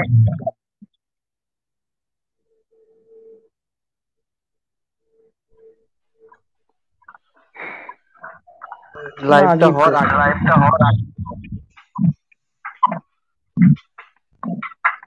আমার কথাও তো বাঁচতেছে না। তাই তো। সালামু আলাইকুম। ওয়ালাইকুম আসসালাম। কথা এ আবার রনক ভাই, রনক ভাই আপনার ওখানে কোনো সমস্যা হচ্ছে বুঝলেন? রনক, আমার তোমার এখানে মাইক মনে হয় বন্ধ ছিল, তখন ঠিক ছিল। রনক ভাইয়ের সমস্যার কারণে এটা হচ্ছে। ঠিক করো রনক, ঠিক করো, এভাবে হ্যাঁ, কথা এবার ঠিক আলোচনা আছে। করতে পারবো না। এই যে ঠিক হয়েছে? জারিফ ভাই আছেন না ভাই, যে মারিয়ার,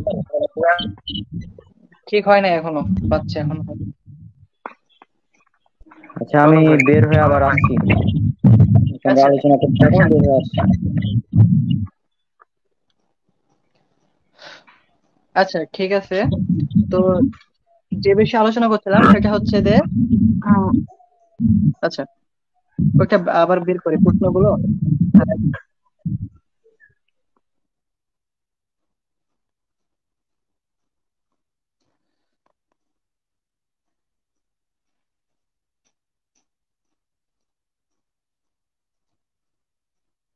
হ্যালো, শোনা যাচ্ছে আমাকে? হ্যাঁ শোনা যাচ্ছে, বলেন। আচ্ছা, রাধা রাহুল ভাই আরেকটা প্রশ্ন করেছিল যে 7 থেকে 9 বছর মেয়েদের যে মাসিক হয় না, এর একটা দলিল পেশ করতে। এর প্রেক্ষিতে সে একটা দলিল পেশ করতে পারে নাই, কারণ এটা তো প্রমাণিত, প্রমাণিত সত্য, যেটা হতেই পারে, এমনকি হয়েছে। আয়েশা রাদিয়াল্লাহু আনহার সে সময় হয়েছেন, এটার প্রমাণ পেশ করেছেন এবং দলিল সহ উল্লেখ করেছেন, একদম স্পষ্ট। তো এর প্রেক্ষিতে তিনি কি জবাব দিবেন, এটা সে উত্তর দিতে পারে নাই। মানে প্রতিটা প্রশ্নর কোন একটারও সে সঠিক উত্তর দিতে পারে নাই, শুধু একটা প্রশ্ন ছাড়া, যে যে সহবাস আহ করেছিল, ব্রাদার হালভাই বলছিল যে শুধু বাসর হয়েছিল বা দেখা সাক্ষাৎ হয়েছিল, বা একসাথে থাক।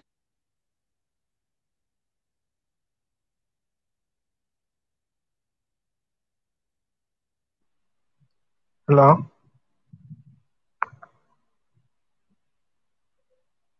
ইকরামুজ্জামান ভাই আপনাকে শোনা যাচ্ছে না, আপনার কথা আসতেছে না।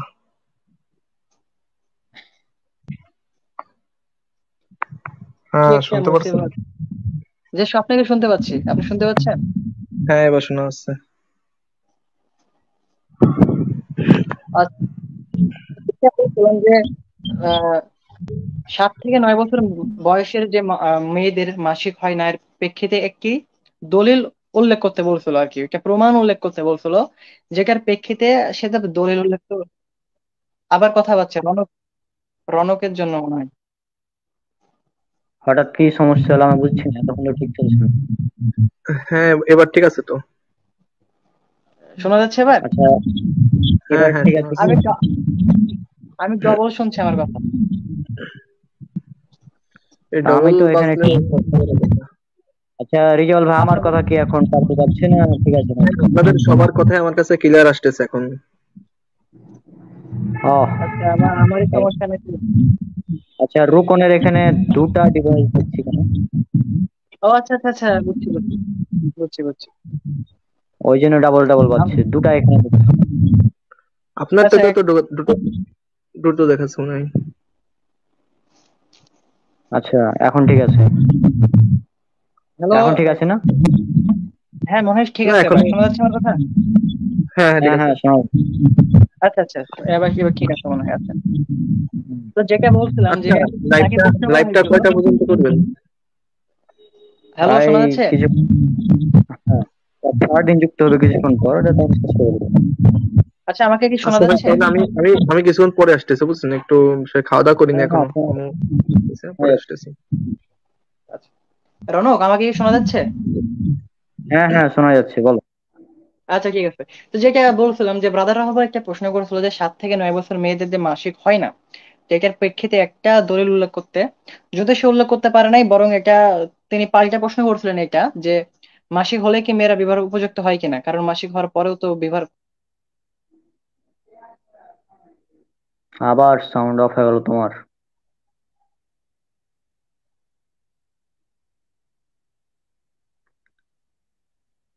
রুকন তোমার শোনা যায় না? সাউন্ড বন্ধ। শোনা এখন যায় না? শোনা যাচ্ছে। এখন বলো, কি এখন একটা বলো। মুসিবত! আচ্ছা ঠিক আছে। এমন সমস্যা হচ্ছে কেন আল্লাহ জানে। যাক, আল্লাহ তাআলা করুক। তো যেটা বলছিলাম যে তিনি পাল্টা একটা প্রশ্ন করেছিলেন এটার প্রেক্ষিতে যে মাসিক হলে কি মেয়েরা বিবাহ উপযুক্ত হয়ে যায় কিনা, কারণ মাসিক হওয়ার পরেও অনেক তিনি প্রমাণ দেখাইছেন যে সেখানে অনেক মেয়েদের সমস্যা হয়েছে আর কি, ইত্যাদি ইত্যাদি। তো রাহুল ভাই এভাবে উল্লেখ করেছিলেন, তিনি আগেও যদিও জবাবটা দিয়েছিলেন প্রথম পর্বে, আসাদ নূর খেয়াল করেন ওইটা, যে মাসিক হওয়াই শুধু সত্য নয়, বরং মাসিক হওয়ার পর মেয়েকে পরিপূর্ণভাবে ফিট হতে হবে আর কি বিবাহের জন্য, পরিপূর্ণ ফিট। যেটা হাদিস থেকে দেখাইছিলেন যে আয়েশা রাদিয়াল্লাহু আনহা পরিপূর্ণ ফিট হয়ে গেছিলেন সেই মুহূর্তে, একদম পরিপূর্ণ ফিট। তারপরে মেয়ের সম্মতি লাগবে, এখানে কি আল্লাহ আয়েশা রাদিয়াল্লাহু আনহার সম্মতি ছিল না? হ্যাঁ অবশ্যই ছিল, যেটা হাদিস থেকে দেখাইছেন। পিতার সম্মতি লাগবে, হ্যাঁ অবশ্যই পিতার সম্মতি ছিল। যদিও আসাদ নূর এখানে একটা বড় প্রশ্ন উত্থাপন করেছিলেন যে আবু বকর যখন জিজ্ঞেস করলেন, আবু বকরকে যখন বলা হলো, তখন আবু বকর বললেন আপনি তো আমার ভাই। এটা নিয়ে আসাদ নূরের যত ঝামেলা আর কি। তো এটা বলার অর্থ এটা নয় যে সে বিবাহ তো অনুমতি দিচ্ছে না বা এমন কিছু করছে না, বা এটার কোনো অর্থই নাই, এর কোনো অর্থই হয় না। বরং সেটা জানার জন্য প্রশ্ন করছেন যে আপনি তো আমার ভাই। তো তিনি বললেন তুমি আমার দিন আর কিতাবের ভাই। হ্যাঁ, মুসলমান একজন মুসলমান অপর মুসলমানের ভাই হতেই পারে, এটা সকলের ক্ষেত্রে এটা প্রযোজ্য। দিনের ক্ষেত্রে এটা হতে পারে, আল্লাহ তাআলা বলছে এটা পবিত্র কোরআনে যে মুসলমান মুসলমানের ভাই, একজন মুসলমান অপর মুসলমান ভাই। তো তাই বলে কি আমার পিতাকে তো আমি ভাই বলতে পারবো না সরাসরি। যদিও ধর্মীয় দিক থেকে এমনটা দেখা যায় আর কি, যদি দুইজন মানুষ চেনে না, যে আমার পিতা আর আমি একসাথে যাচ্ছি, দুইজন মানুষ চেনে না আমাদেরকে, যে সে আমার পিতা আর আমি ছেলে, চিনে না। এখন তারা তা মনে করতে পারে ধর্মীয় দিক থেকে আর ভাই, যে দুই ভাই আসছে, এমন হতেই পারে, বলতে পারে। এটা স্বাভাবিক, এটা এখানে কোনো মানে কোনো ইয়ারই নাই যে আপনি তো আমার ভাই, এই কথার অর্থই নাই যে আমি বিবাদে রাজি না, এমন কোনো কথাই নাই, এমন কোনো কথা এখানে উল্লেখ করা নাই। সুতরাং মাসালা জানছে আর কি, মাসালা জানার জন্য তিনি প্রশ্ন করছে আপনি তোমার ভাই, তাই বললেন তুমি আমার দিন আর কিতাবের ভাই। এখন স্পষ্ট করে দিলেন। আচ্ছা যাই হোক, আহ আহ, প্রশ্ন প্রশ্ন আরো ছিল যেগুলো দেখি। আচ্ছা, আজকের দিনের আইন দিয়ে পূর্বের সব দেশের মানুষকে ধর্ষক অভিযোগ করবেন কিনা? আজকের দিনের আইন দিয়ে পূর্বের মানে যত মানুষ আছে বা যতগুলো দেশের দলিলগুলো দেখাইছিল আর কি, সকল দেশের মানুষকে ধর্ষক প্রমাণ করবেন কিনা, এটার উত্তর দেয় নাই। বরং সে একটা কথা বারবার বলছিল এরকম যে ভুল করতে পারে মানুষ, সকলেই ভুল করলে তাদেরকে ঠিক করতে হবে মূলত। তাই সে বোঝাতে যাচ্ছে যে সকল দেশকে আসাদ নূরের থেকে শিখতে হবে আর কি। এটা বলতে বলতে যাচ্ছিল সে মূলত, যে আসাদ নূর যেটা বলছে, মানে সে তো মেডিকেল ডাক্তার হয়েছিল সেই দিন আর কি, সে একজন বিশেষজ্ঞ হয়েছিল। তিনি যেগুলো বলছিল সেগুলো সব প্রত্যেক দেশকে মানতে হবে। যে সকল দেশ 12 বছরে, 13 বছরে, 14 বছরে মেয়েদের বিবাহের জন্য নির্ধারণ করেছেন, 16 বছরে, যাই যেটাই হোক না কেন অল্প বয়সী গুলোতে, তো তিনি বলতে চাচ্ছেন যে আসাদ নূর, আমি আসাদ নূর, আমার থেকে তোমরা সবাই শিখো। মানে বলতে চাচ্ছে সকল দেশ হচ্ছে মূর্খ হয়ে গেছে, সে সকল দেশে কোনো বিজ্ঞানী নাই, বা কোনো চিকিৎসক বিজ্ঞানী নাই, কিচ্ছু নাই সেসব দেশে। তা আসাদ নূর থেকে শিখতে হবে, একটা একটা ফালতু যুক্তি ছিল তার আর কি। মূলত প্রতিটা দেশই গবেষণা করেই সিদ্ধান্তগুলো নেয়, গবেষণা করে অবশ্যই সিদ্ধান্তগুলো নেয়। এমনটা নয় যে 200 বছর আগে কোনো বিজ্ঞানী ছিল না, এমনটা নয়। হ্যাঁ, বর্তমান সময়ে চিকিৎসা বিজ্ঞানে উন্নতি হয়েছে ঠিক আছে, তবে বর্তমান সময়ে তো অনেক দেশে 12 বছরে, 13 বছরে, 14 বছরে মেয়েদের বিবাহ অনুমোদন দেওয়া আছে, দেওয়া আছে না, সেক্স করার অনুমোদন দিয়েছে স্পষ্ট ভাবে। যেগুলো ব্রাদার রাহুল বর্তমান সময় দেখা গেছে।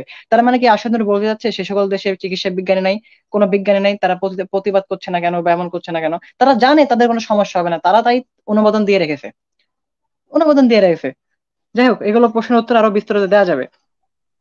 আচ্ছা, আহ তুমি কি স্ক্রিন দেখতে পাচ্ছো? স্ক্রিন দেখা যায় না, আমি ঢুকি নাই, ভিতরে ঢুকি নাই, আমি বাহির থেকে ও, ইয়া করছি, ভিতরে ঢুকলে সমস্যা হচ্ছে। আচ্ছা, এখানে স্ক্রিনে মানে আসাদের মানে কি বলবো, আসাদের ভক্ত এক মানে বলেছে এরকম যে রাহুল একটা প্রমাণ দিতে পারে নাই যে আয়েশা বিবাহ মোরাল ছিল। তারা আবার মোরালিটি নিয়ে আসছে। এগুলো তো প্রমাণ না, করেছি প্রথমে, তিনি প্রথমে এগুলো ইয়া করছে না।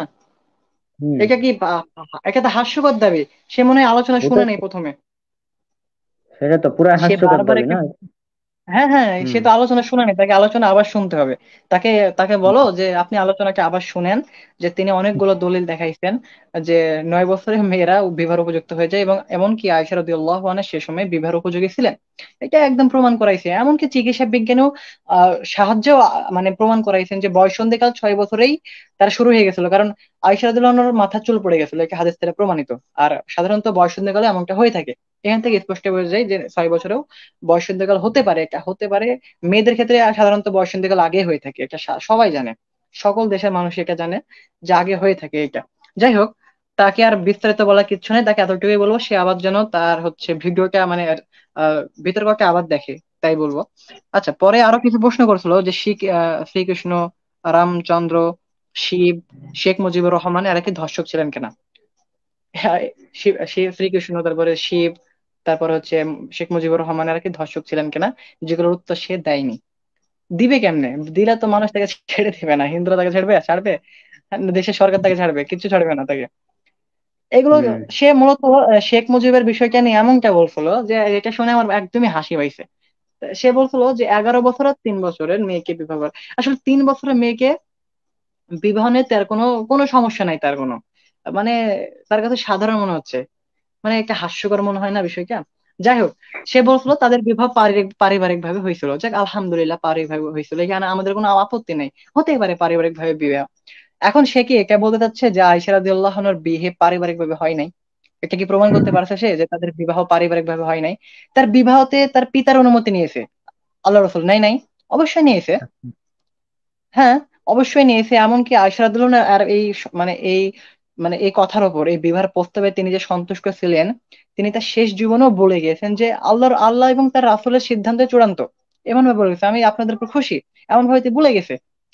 তো এ থেকে বোঝা যায় যে যে 10 বছর বা 9 বছরের যে তাদের সাংসারিক জীবন ছিল, এই জীবনে একবারও আয়েশা রাদিয়াল্লাহু আনহা অভিযোগ করে নাই যে আমরা সুখে ছিলাম না, বা আল্লাহ রাসূল আমাকে কষ্ট দিয়েছে বা জোরপূর্বক কোনো কিছু করেছে, এমন কোনো কিছু উল্লেখ করে নাই, কোনো কিছু উল্লেখ করে নাই। বা সে সময়ের অনেক তো বিধর্মী ছিল বা অনেক কাফের মুশরিক ছিল, তারা উল্লেখ করে নাই যে তাদের দাম্পতিক জীবন দুঃখে ছিল, মানে মুহাম্মদ কষ্ট দিত আয়সাকে, এমন তো তারা অভিযোগ করে নাই। তাহলে এখন কেন এই অভিযোগগুলো উঠছে? সে কি সে কি প্রমাণ করতে যাচ্ছে, মানে আসাদ নূর নিজেকে কি প্রমাণ করতে যাচ্ছে, যে সে একাই শুধুমাত্র পৃথিবীতে ওই যে নাস্তিক ছিল, সে সময় কোনো নাস্তিক অবশিষ্ট ছিল না নাকি?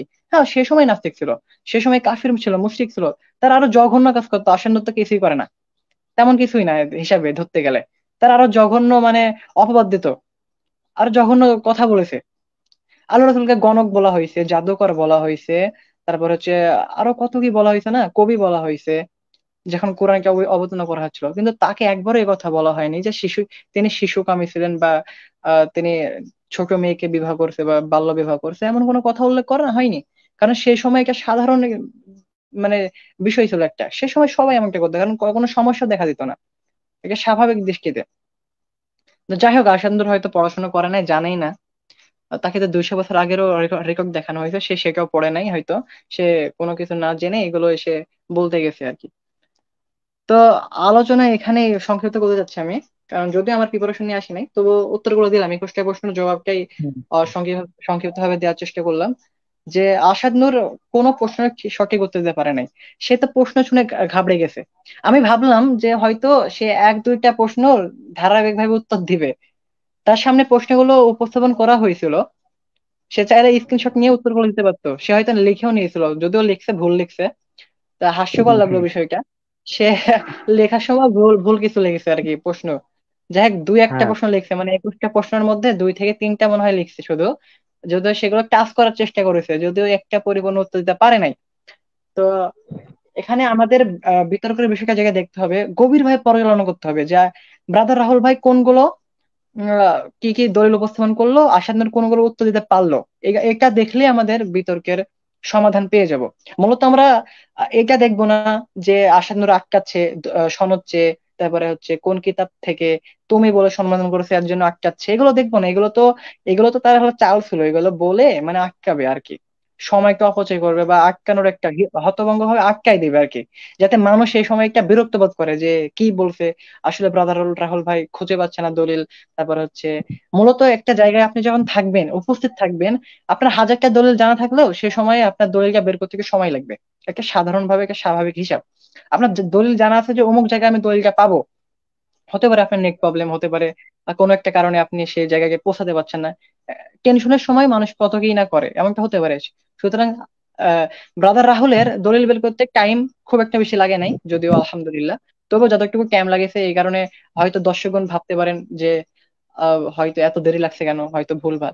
তো আশানুরকে দলিল উপস্থাপন করা হলো আরবির, সে কি আরবি পড়তে পারলো নাকি একবারে দেখলো? সে দেখে নাই, কিন্তু সে জানেও না যে আরবি কি লেখা আছে ওখানে, সে জাস্ট একবার এক নজর দেখলো, দেখে শেষ, একটা দেখে শেষ। হুম। এটা মূলত তাকে আটকানোর জন্য উদ্দেশ্য তোলা। সুতরাং এইগুলো দেখবো না আমরা, বক্তব্যের মধ্যে যে আটকাই দিচ্ছে, সনদ চাচ্ছে বা ইয়ে চাচ্ছে, এগুলো আমরা কখনো লক্ষ্য করবো না। এগুলো মূলত আহ মানে যারা শুনছে শ্রোতাকে বিভ্রান্ত করার জন্য, আটকানোর জন্য, যে আসন্ন এগুলো বলে আটকে দিচ্ছে। তো এগুলো নিয়েও আমাদের কিছু মুসলিমদের মধ্যে মানে কি বলে না, হিংসা বিদ্বেষের একটা প্রভাব রয়েছে, যে ব্রাদার হালকা আটকে দিছে, এই করছে এই করছে। এগুলো হাস্যকর, তাকে কোথাও আটকাতে পারেনি তাকে। মূলত একটা সময় লাগতে পারে, বিষয় টেনশনের সময়। আর আমরা হ্যাঁ। আরেকটা বিষয় লক্ষ্য করলে দেখতে পাবো যে আসাদ নূরকেও যখন দলিল চাইছে আর কি, এমন ইয়া করছে, কথা। আসাদ নূর হতভম্ব হয়ে আটকে গেছে। হ্যালো, কিছু বলছো? হুম। হ্যাঁ। আর কিছু না, কি? ওই এখানে স্ক্রিনে একটা কমেন্ট শো করাচ্ছি তো, আচ্ছা। মানে বলি যে ব্রাদার রাহুল খুব খারাপ জবাব দিয়েছে। ব্রাদার রাহুল কেন ব্রাদার সেটার উত্তর দেয়নি, ওই যে আসাদ নূর প্রথমে বলেনি যে আচ্ছা ব্রাদার আচ্ছা রাহুল আচ্ছা আচ্ছা। ব্রাদার কেন। এটার উত্তর দেয়নি। তারপর আর ভাই একটা সে বলছে মনে যে হয় কেন 6 বছর শিশুকে বিয়ে করেছে, এটার উত্তর দেয়নি। আজীব ব্যাপার, ও তো শিশু কি হলো প্রমাণই কি করতে হলো? পারেনি। হ্যাঁ হ্যাঁ। আর একটা বলছে কি যে প্রশ্ন বলো? কেন 6 বছরের শিশুকে বিয়ে করেছে, তার জবাব দেয়নি হুম। ব্রাদার রাহুল। আচ্ছা আচ্ছা। আর তুমি কেন এগুলো জবাব ব্রাদার দেয়। এটারও জবাব হ্যাঁ, নেই। আচ্ছা আচ্ছা, আমি উত্তর দিই আসলে। তো আচ্ছা, সে মনে হয় শিক্ষিত নাই, মানে সে মনে হয় শিক্ষিত কোনো মানুষ না। ব্রাদার শব্দের অর্থ মনে হয় সে জানে না, ব্রাদার মানে কি। এবং তাকে মনে হয় হ্যাঁ। ক্লাস ওয়ান টু এর বইগুলো আবার মনে হয় পড়ানো উচিত, কারণ আমাদের তো হুম। হুম। পড়ানো হইতে। হ্যাঁ, ব্রাদার মানে যে কি হয়তো সে জানে না। ব্রাদার মানে যে ভাই, এটা সে হয়তো জানে না, আল্লাহ তাকে জানার তৌফিক দান করুক, বা সে যেই হোক না কেন। হাস্যকর দাবি ভাই এগুলো। কেন ভাই ব্রাদার হতে পারে না একটা মানুষ? যারা ইংল্যান্ডে থাকে, একজন মুসলিম ইংল্যান্ডে বসবাস করে, সে নিজেকে বলতে পারে ব্রাদার বলে সম্বোধন করছে আপনাকে, আপনাকে ব্রাদার বলে সম্বোধন করছে, যে সে আমার ভাই, দিনের ভাই, ব্রাদার বলতে পারে এমনটা। তো এখানে ব্রাদার লাগাইলে সমস্যা কোথায় রে ভাই? আর ব্রাদার হলে একাধিকবার উত্তর দিয়েছেন এটা অন্যান্য ভিডিওতে, আপনি ভাই ইউটিউবে সার্চ করে দেখে নেবেন যে কেন তাকে ব্রাদার বলা হয়। মূলত যারা ভারতে, যারা মানে ইয়ে করে, দিন প্রচার করে, তাদের নামের সামনে বা বিভিন্ন বিতর্ক করে অমুসলিমদের সাথে বা ইয়ে করে, তিনি এভাবে হয়তো উত্তরটা দিয়েছিলেন। বিস্তারিত দেখে নেবেন ইউটিউবে গিয়ে। তো তাদের নামের পূর্বে আসলে ব্রাদার লাগানো হয়, যারা হচ্ছে দিন প্রচার করে, বিতর্ক করে বা ইয়ে করে। এই কারণে তাদের নামের একটা টাইটেল টাইটেল আর কি। যেমন আমাদের বিভিন্ন শায়েখদের নামের সামনে যেমন ডক্টর লাগানো হয় বা ইয়া লাগানো হয়, শায়েখ লাগানো হয় ইত্যাদি বলে সম্বোধন করি, এগুলো হয় তেমনি ভাবে সাধারণ একটা বিষয়। যেমন মুফতি লাগানো হয়, তারপরে হচ্ছে ইমাম লাগানো হয় সামনে, এগুলো সাধারণ একটা বিষয় রে ভাই, টাইটেল বোঝেন না নামের পূর্বে? যারা দিন প্রচার করে মানে এই হিন্দুস্তানি মানে ভারতে, তাদের নামের পূর্বে এটা লাগানো হয়। যেমন ব্রাদার আরমান আছে, আরো অনেকেই আছে। তো এগুলো কোনো প্রশ্নই না ভাই, এগুলো অপ্রাসঙ্গিক প্রশ্ন। এই কারণে ব্রাদার রাহুল ভাই উত্তর দেয় নাই। ওখানে সত্যতে জোরেই দিয়েছিল যে প্রসঙ্গের বাইরে যদি কেউ কিছু বলে সেগুলোর উত্তর দেওয়ার প্রয়োজন ইচ্ছা হলে দিবেন, হলে না। ব্রাদার হালকে অপশন হয়তো ভুলে গেছে, এখানে কোনো ইয়ে নাই যে তিনি উত্তর দেয় না ইচ্ছা করে ভাবে, এমন কিছুই না। সে মূলত প্রসঙ্গের উপরে আলোচনা করতে চেয়েছে। এমনকি তাকে এটা বলা হয়েছে আশাদ নূরকে যে আপনি পার্সোনালি তাকে জিজ্ঞেস করে নেবেন যে আসলে তাকে কেন ব্রাদার বলা হচ্ছে বা ইত্যাদি। তো এগুলো ভাই অপ্রাসঙ্গিক। আরেকটা বিষয় প্রশ্ন করছে যে 6 বছর বয়সে কেন বিবাহ করেছিলেন। মূলত 6 বছর বয়সে কেন বিবাহ করেছেন এটা হাদিস দ্বারা প্রমাণিত যে কোন মুসলিম প্রশ্ন করছে না হচ্ছে খ্রিস্টান না নাস্তিক, মানে কোন নাস্তিক হিন্দু, প্রশ্ন করছে নাকি? হিন্দু, হিন্দু। কে? হিন্দু, হিন্দু, আচ্ছা আচ্ছা। সে হুম। হয়তো জানে না যে মুসলিমদের একটা বিষয় হচ্ছে যে ওহির বিষয়টা হয়তো তার জানা নাই, যে ওহী নাজিলের বিষয়। আর নবীদের স্বপ্ন যে ওহী, এটা সে জানে না। যেহেতু তাকে এগুলো এগুলো জানা পড়বে আর অনেক কিছু জানতে হবে, এগুলো তাকে মানে হুট করে তাকে এগুলো বলে বোঝানো সম্ভব না একজন হিন্দুকে, বুঝছো? যে একজন হিন্দুকে যে আমি বলবো যে কে এমন ওহী নাজিল হয়েছে, সে তো ওহী মানেই বোঝে হুম। না যে ওহী কি। আর সে তো, হ্যাঁ। তার প্রথম কথা, সে তো আল্লাহ রাসূলকে নবী মানে না, ঠিক আছে না? সে তো মানে না, সে তো আল্লাহকে মানে না। সুতরাং তাকে এগুলো কেন বোঝাবো যে আল্লাহ তার প্রতি ওহী নাজিল করে, এগুলো বললে তো সে বিশ্বাস করবে না। তবে মুসলিমরা বিশ্বাস করবে অবশ্যই যে মুসলিমদের জন্য আমি বলবো যে নবীদের স্বপ্ন হচ্ছে ওহী। তাদেরকে স্বপ্ন যোগে যা দেখানো হয় তা সত্য। এই কারণে যখন আল্লাহ রসুলকে দেখানো, বারবার দেখানো হচ্ছিল, বারবার প্রায় 3বার অধিক মনে হয় দেখানো হয়েছিল, তারা আল্লাহ রসুলও এই বিষয়কে নিয়ে চিন্তা করলেন, তারপরে বিবাহের প্রস্তাব দিয়েছিলেন। এই আল্লাহ রসুল একা দেখায়নি যে তার বয়সে শিশু ছিল না কি ছিল, এই কেন। হ্যাঁ, আল্লাহ রসুল জানতো সে শিশু, মানে ছোট ছিল, তার এখনো বয়স হয় নাই, এই কারণে সে একসাথে থাকা শুরু করে নাই। বিবাহ কেন করেছিল? আল্লাহর নির্দেশে। মূলত মুমিনদের জন্য এতটুকু যথেষ্ট যে আল্লাহ নির্দেশ দিয়েছেন, আল্লাহ রসুল তা পালন করতে বাধ্য। আল্লাহ রসুল তার বাইরে গিয়ে কোনো কিছু করতে পারবেন না। তো যা আদেশ করা হয়েছে তাই শুধু তিনি পালন করেছেন, আর বাইরে কিছুই না। তার যদি এতই চাহিদা থাকতো শিশুদের প্রতি, তাহলে তিনি চাইলেই সে সময় কিন্তু একসাথে থাকতে পারতেন। পারতেন না? অবশ্যই পারতেন। তার যদি শিশুদের প্রতি এত লোভ থাকতো, নাউজুবিল্লাহ, এমন কথা ভাবা হচ্ছে পাপ, তাহলে চাইলে তিনি 6 বছর বয়স থেকেই একসাথে থাকতে পারতেন। তাহলে কেন তিনি থাকলেন না? এখানে জবাব তো দিয়ে মানে তাদের বিরুদ্ধে জবাব চলে গেল। যারা শিশু হ্যাঁ। মানে কামি দাবি করে, তাদের বিরুদ্ধে জবাব চলে গেল। আল্লাহ রাসূল যদি শিশু কামী হতেন, তাহলে কেন তিনি 6 বছর বয়স থেকে থাকলেন না? একটা কারণ দেখান, একটা কারণ নাই, একটা কারণ নাই। তো সুতরাং এখান থেকে প্রমাণ হয়ে গেল আল্লাহ রাসূল শিশু কামী ছিলেন না, বরং তিনি ওয়েট করেছেন যে কখন তিনি তার স্ত্রী আমাদের আম্মাজান আয়েশা রাদিয়াল্লাহু আনহার বয়সটা পারফেক্ট বয়সে পৌঁছাবে, এমনকি একসাথে থাকার বয়সে উপনীত হবে, এটাই তিনি চাচ্ছিলেন। এই কারণে এমনটা হয়েছে আর কি। হুম, তো সেটাই। তাদের বিরুদ্ধে জবাব আসলে হয়ে গেল। আর কোনো এরা প্রশ্ন এরা আছে? এদের এরা এদের নিজেদের দেবতাদের সম্পর্কেও জানে না। হ্যাঁ, যেমন না না, ব্রাদার রাহুল তো কিছু দেখি। জানে না। হ্যাঁ সেটাই হ্যাঁ তো। হ্যাঁ, ওইটাই তো। হ্যাঁ হ্যাঁ, ওইটাই তো। রাম 6 বছর রাম বয়সে তো রাম কৃষ্ণ বিয়ে কৃষ্ণ করছিল, 6 বছর 6 বছর বিয়ে বয়সে। করেছিল। হ্যাঁ, তো হ্যাঁ এখন হ্যাঁ, আমরা যদি প্রশ্ন তাদের করি, বিষয়ে হ্যাঁ হ্যাঁ, আমরা যদি একই তাদের প্রশ্ন বিষয়ে করি রমজান 6 বছরে বিয়ে করেছিল, তখন কি দিবে ওরা? পারবে? হ্যাঁ হ্যাঁ, ওইটাই তো। তারা জানে না। এমনকি 6 বছর বিয়ে করার পর তো সেক্সও করছিল, বুঝছো? মানে এমনও হ্যাঁ। উদাহরণ পাওয়া যায়। হ্যাঁ, এমনটা হয়েছে, হুম। অনেক উদাহরণ রয়েছে সে হিন্দুদের থেকে। তা তারা কি উত্তর দেবে? তারা তারা বেশি, তাদের দেবতা তো আরো খারাপ হয়ে যাবেন তাহলে তাদের কাছে। যদিও তাদের তখন বিরুদ্ধে আমি সমালোচনা করছি না এখন, তারা যেহেতু উত্তর চাইছে তাই উত্তরটা দিলাম আর কি এভাবে। সেটাই, তখন তারা, তাদের একটা উপায় হ্যাঁ যে ধর্মগ্রন্থ থেকে অস্বীকার করা ছাড়া কোনো উপায় থাকবে না, এবং এটা করে তো। হ্যাঁ হ্যাঁ হ্যাঁ হ্যাঁ, তাদের হ্যাঁ। দেবতাকেই অস্বীকার করতে হবে তাদের। এখন তারাই প্রমাণ করুক তার দেবতারা কতটুকু নৈতিক ছিল, অনৈতিক কাজ করছিল। কারণ তাদের মানে দেবতাদের কর্মকাণ্ড দেখলে অনৈতিকই প্রমাণ করা সম্ভব, কারণ তাদের যে অবস্থা ছিল সে সময়, নৈতিক প্রমাণ হবেও না, নৈতিক প্রমাণ হবেও না। কারণ বৃষ্ণ তার মেয়ের সাথে মানে কত নাই কর্ম অঘটন ঘটাইছে আর কি, জোরপূর্বক। এগুলো প্রমাণিত তাদের কিতাব থেকে। আমরা তার লিখে নাই, তাদের হুম। কিতাব তার আমরা লিখে নাই, মুসলমানরা তার লিখে নাই। আমরা কি তাদের কিতাব লিখে লিখে আসছি? তাদের কিতাবে তারাই লিখছে, বা যাই লিখুক না কেন লিখছে। তারা বিশ্বাস করে তো ঈশ্বরের ধর্মগ্রন্থ বা যে কে মনে করো, এখানে স্পষ্ট উল্লেখ করা হয়েছে যে বিষ্ণু তার মেয়ের সাথে জোরপূর্বক করলো। তা পিতা মেয়ের মধ্যে এমনটা হতে বলে তাদের কতটুকু নৈতিক ধর্ম তাদের তারাই তারাই বুঝুক। যদিও আমি কোনো হিন্দু ভাইয়ের মনে আঘাত দিতে যাচ্ছি না, শুধুই বললাম আর কি, প্রশ্ন করলো যেহেতু সেটাই আমরা উত্তর দেওয়ার চেষ্টা করলাম যে আপনাদের ধর্মগ্রন্থ তো এমন উল্লেখ রয়েছে, আপনার সেগুলো কি জবাব দেন? কিছু তো জবাব দিতে পারেন না, তাহলে আমাদের প্রতি কেন এরকম দাবি করবেন? বরং আপনাদের দাবির বিপক্ষে উত্তর রয়েছে যে 6 বছর বয়স থেকে আল্লাহ রসুল থাকেন নাই, আর মানে হচ্ছে তিনি তার শিশুদের প্রতি বা অল্প বয়স্ক কারো প্রতি কোনো লোভ ছিল না, কোনো লোভ ছিল না, জাস্ট এটা আল্লাহর নির্দেশ ছিল, আল্লাহর নির্দেশে তিনি পালন করেছেন। আর যখন তার স্ত্রী পারফেক্ট বয়সে উপনীত হয়েছেন তখন তার সাথে থাকা শুরু করেছেন, এটা প্রমাণিত একদম। আচ্ছা, আর কোনো প্রশ্ন আছে? আর তেমন কোনো প্রশ্ন নাই, আর বেশি ধরো ব্রাদার রাহুলের বিরোধিতা করে কিছু মানুষ। হুম। আচ্ছা আচ্ছা এগুলাই আচ্ছা। মানে এগুলা জবাব বিরোধিতা কেন করে? মূলত যদি ব্রাদার রাহুল আসালুর রাইটের অন্তর্ভুক্ত হতো, ঠিক আছে, ব্রাদার রাহুল বলছি যদি ডিবেট আসালুর বলতে, রায়। ডিবেট বলতে কিচ্ছু নাই, এগুলো নাকি বিদআত এরকম। আচ্ছা আচ্ছা আচ্ছা, বলেছি আগে আচ্ছা, আহ, বিষয় হচ্ছে ব্রাদার রাহুল যদি আহলুর রায় বা হানাফি হতো তাহলে হানাফিরা অনেক খুশি হতো, বুঝছো, মানে অনেক খুশি, তাকে নিয়ে নাচানাচি করতো। কিন্তু যেহেতু ব্রাদার রাহুল হচ্ছে আহলুল হাদিস, কোরআন এবং হ্যাঁ। সুন্নাহর অনুসারী, কোরআন এবং সহিহ হাদিসের অনুসারী, এই কারণে তার মূলত কোরআন আর সহিহ হাদিসের যারা অনুসারী তাদের বিরুদ্ধে মানুষ লেগে থাকবে, এটা স্বাভাবিক। সুতরাং বিদাতিরা তা করবে।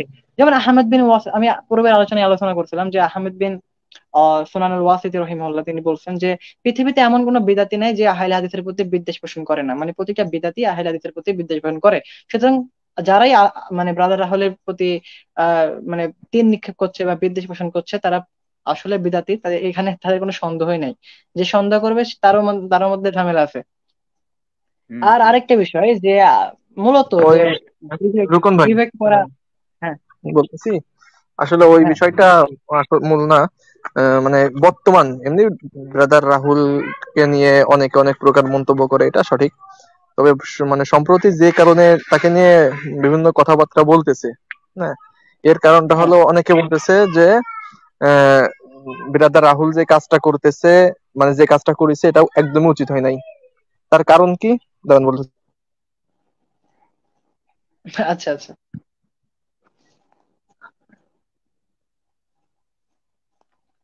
আমার কথা আবার ভাবছি। হ্যাঁ, তো মূল কারণটা হলো ওখানে বলতেছে আপনার মানে আসাদ নূর সে একজন নাস্তিক, ঠিক আছে, তাকে চ্যালেঞ্জ করে তার সঙ্গে ডিবেট করার ফলে আসাদ নূরকে একটা সময় ছিল কেউ চিনতো না, এখন কিন্তু সবাই চেনে। আর তার এমন এমন কিছু মতদর্শ, এমন এমন কিছু কথাবার্তা যার কারণে অনেক মুসলিমদের অন্তরে সংশয়ের দাগ কাটতেছে। যদিও তার যথার্থ উত্তর দেওয়া হচ্ছে, কিন্তু হম হম হম। মানুষ কিন্তু সবসময় দেখবেন মানে খারাপটার দিকেই ঝুঁকে পড়ে। মানে আপনি ভালো একটা জিনিস দেখেন, মানুষের স্বভাবটা এটা যে মানুষ খারাপটাকেই বেশি ওর প্রতি আকৃষ্ট হয়। মানে রসুলের সম্পর্কে সাহায্য তারা যেটা শুনছে সেটা স্বাভাবিক, এটা নিয়ে ওদের কাছে কিছু লাগবে না। কিন্তু রসুলের চরিত্রের বিরুদ্ধে কোনো একটা কথা বললে বা ইসলামের বিরুদ্ধে একটা কথা বললে ওটা কিন্তু অন্তরে দাগ কেটে যায়, যদিও সে ঘৃণা করবে, এটা দাগ কাটবে। আর আজাদ নূর লাইভের সর্বশেষ একটা কথা বলছিল, কিন্তু সে কথাটা আসলে আমাদের ভাবার বিষয়। সেটা উনি ওখানে ও বলতেছিল যে আসলে আমাদের এই যে লাইভটা করছে এখানে হার জিত বড় বিষয় নয়। আমি হ্যাঁ হেরে গেছি, কোনো বিষয় নাই, কিন্তু আমাদের যে চিন্তাধারা এটা লক্ষ লক্ষ কোটি কোটি মানুষের কাছে পৌঁছে গেছে আজকে এই লাইভ ডিবেটটার মাধ্যমে। এটা আমাদের অনেক পাওয়া। আসলে বিষয়টা ভাবনার বিষয়। হুম, এই ধরনের প্রশ্ন করে থাকে। তো আজকে দুপুরে আমি এই বিষয়ে একটা পোস্ট করছি, ঠিক আছে, যে আসলে মূল বিষয়টা দেখেন, বর্তমান আমরা যদি তাদের সঙ্গে ডিবেট করি অথবা না করি, তাদের প্রশ্নের উত্তর দিই দিই বা না দিই, তাদের কার্যক্রম কি থেমে আছে বলেন? না তারা না না কিন্তু না। তারা কিন্তু কার্যক্রম চালিয়ে যাচ্ছে, আমরা তাদের চ্যালেঞ্জ হ্যাঁ করি বা না করি। উল্টে হ্যাঁ তারা মানে যারা একটু সংশয়ে পড়তেছে তাদের মধ্যে এমনটা প্রচার করতেছে যে হ্যাঁ, আমরা বাংলাদেশের এত বড় বড় মোল্লা আছে, কোনো মোল্লা তো আসে না, বা এত হম ইসলামিক হম। স্কলার আছে, কেউ তো আমাদের প্রশ্নের উত্তর দিতে আসে না। তার মানে আসলে ইসলামে সমস্যা আছে, ইসলামে বিভিন্ন সমস্যা আছে। হ্যাঁ হ্যাঁ, আর তা তো যারা মনে সেটাই। করেন আর যারা মনে করেন নতুন সংশয়ে পড়ে, ওরাও কিন্তু এটাই ভেবে বসে থাকে। হ্যাঁ, যার কারণে এর হ্যাঁ হ্যাঁ, অবশ্যই একটা প্রয়োজন আছে 100%। অবশ্যই প্রয়োজন আছে। বিষয় হচ্ছে এমন যে ধরেন আসাদ নূর যে মানে কার্যকলাপ করছে তা তো আরো মানে অফলাইনে না, যে আমি অফলাইনে তাদের সাথে ডিবেট করে বিষয়গুলো মীমাংসা করলাম, এমন তো না। সে অনলাইনে সকলের মাধ্যমে মানে, আর তার যে ফলোয়ার কম ছিল এটা একদম ভুল কথা। মানে সে যে অল্প মানুষের মধ্যে প্রচার করেছিল, তার ভিডিওতে দেখলে লক্ষ্যগুলো দেখতে পারবেন, লক্ষ লক্ষ ভিউ, কোটি কোটি ভিউ তার অবশ্য ভিডিওতে, তাই না? ও যে তার সময় ভিডিওতে ও তার যে মানে, সময় হ্যাঁ হুম, ও যে সময় আপনার হ্যাঁ, শুরু করছে, ঠিক আছে, ওই সময় আমি মনে করেন আসাদ নূরের তো সবসময় আমার ভিডিও দেখি। ওই সময় হুম শুরু হুম, শুরু করেছিল, সেই সময় আপনার 413K, ঠিক আছে, ফলোয়ার ছিল। হ্যাঁ হ্যাঁ কিন্তু হ্যাঁ হ্যাঁ। যেদিন আপনার ডিবেটের চ্যালেঞ্জ করছে, আমি দেখছি ওই দিন মানে 2 দিন না 3 দিনের মধ্যে 15 থেকে 20 হাজার হয়ে গেছে। আর রিসেন্টলি এখন আরো বেশি বাড়ছে এই লাইভটাতে।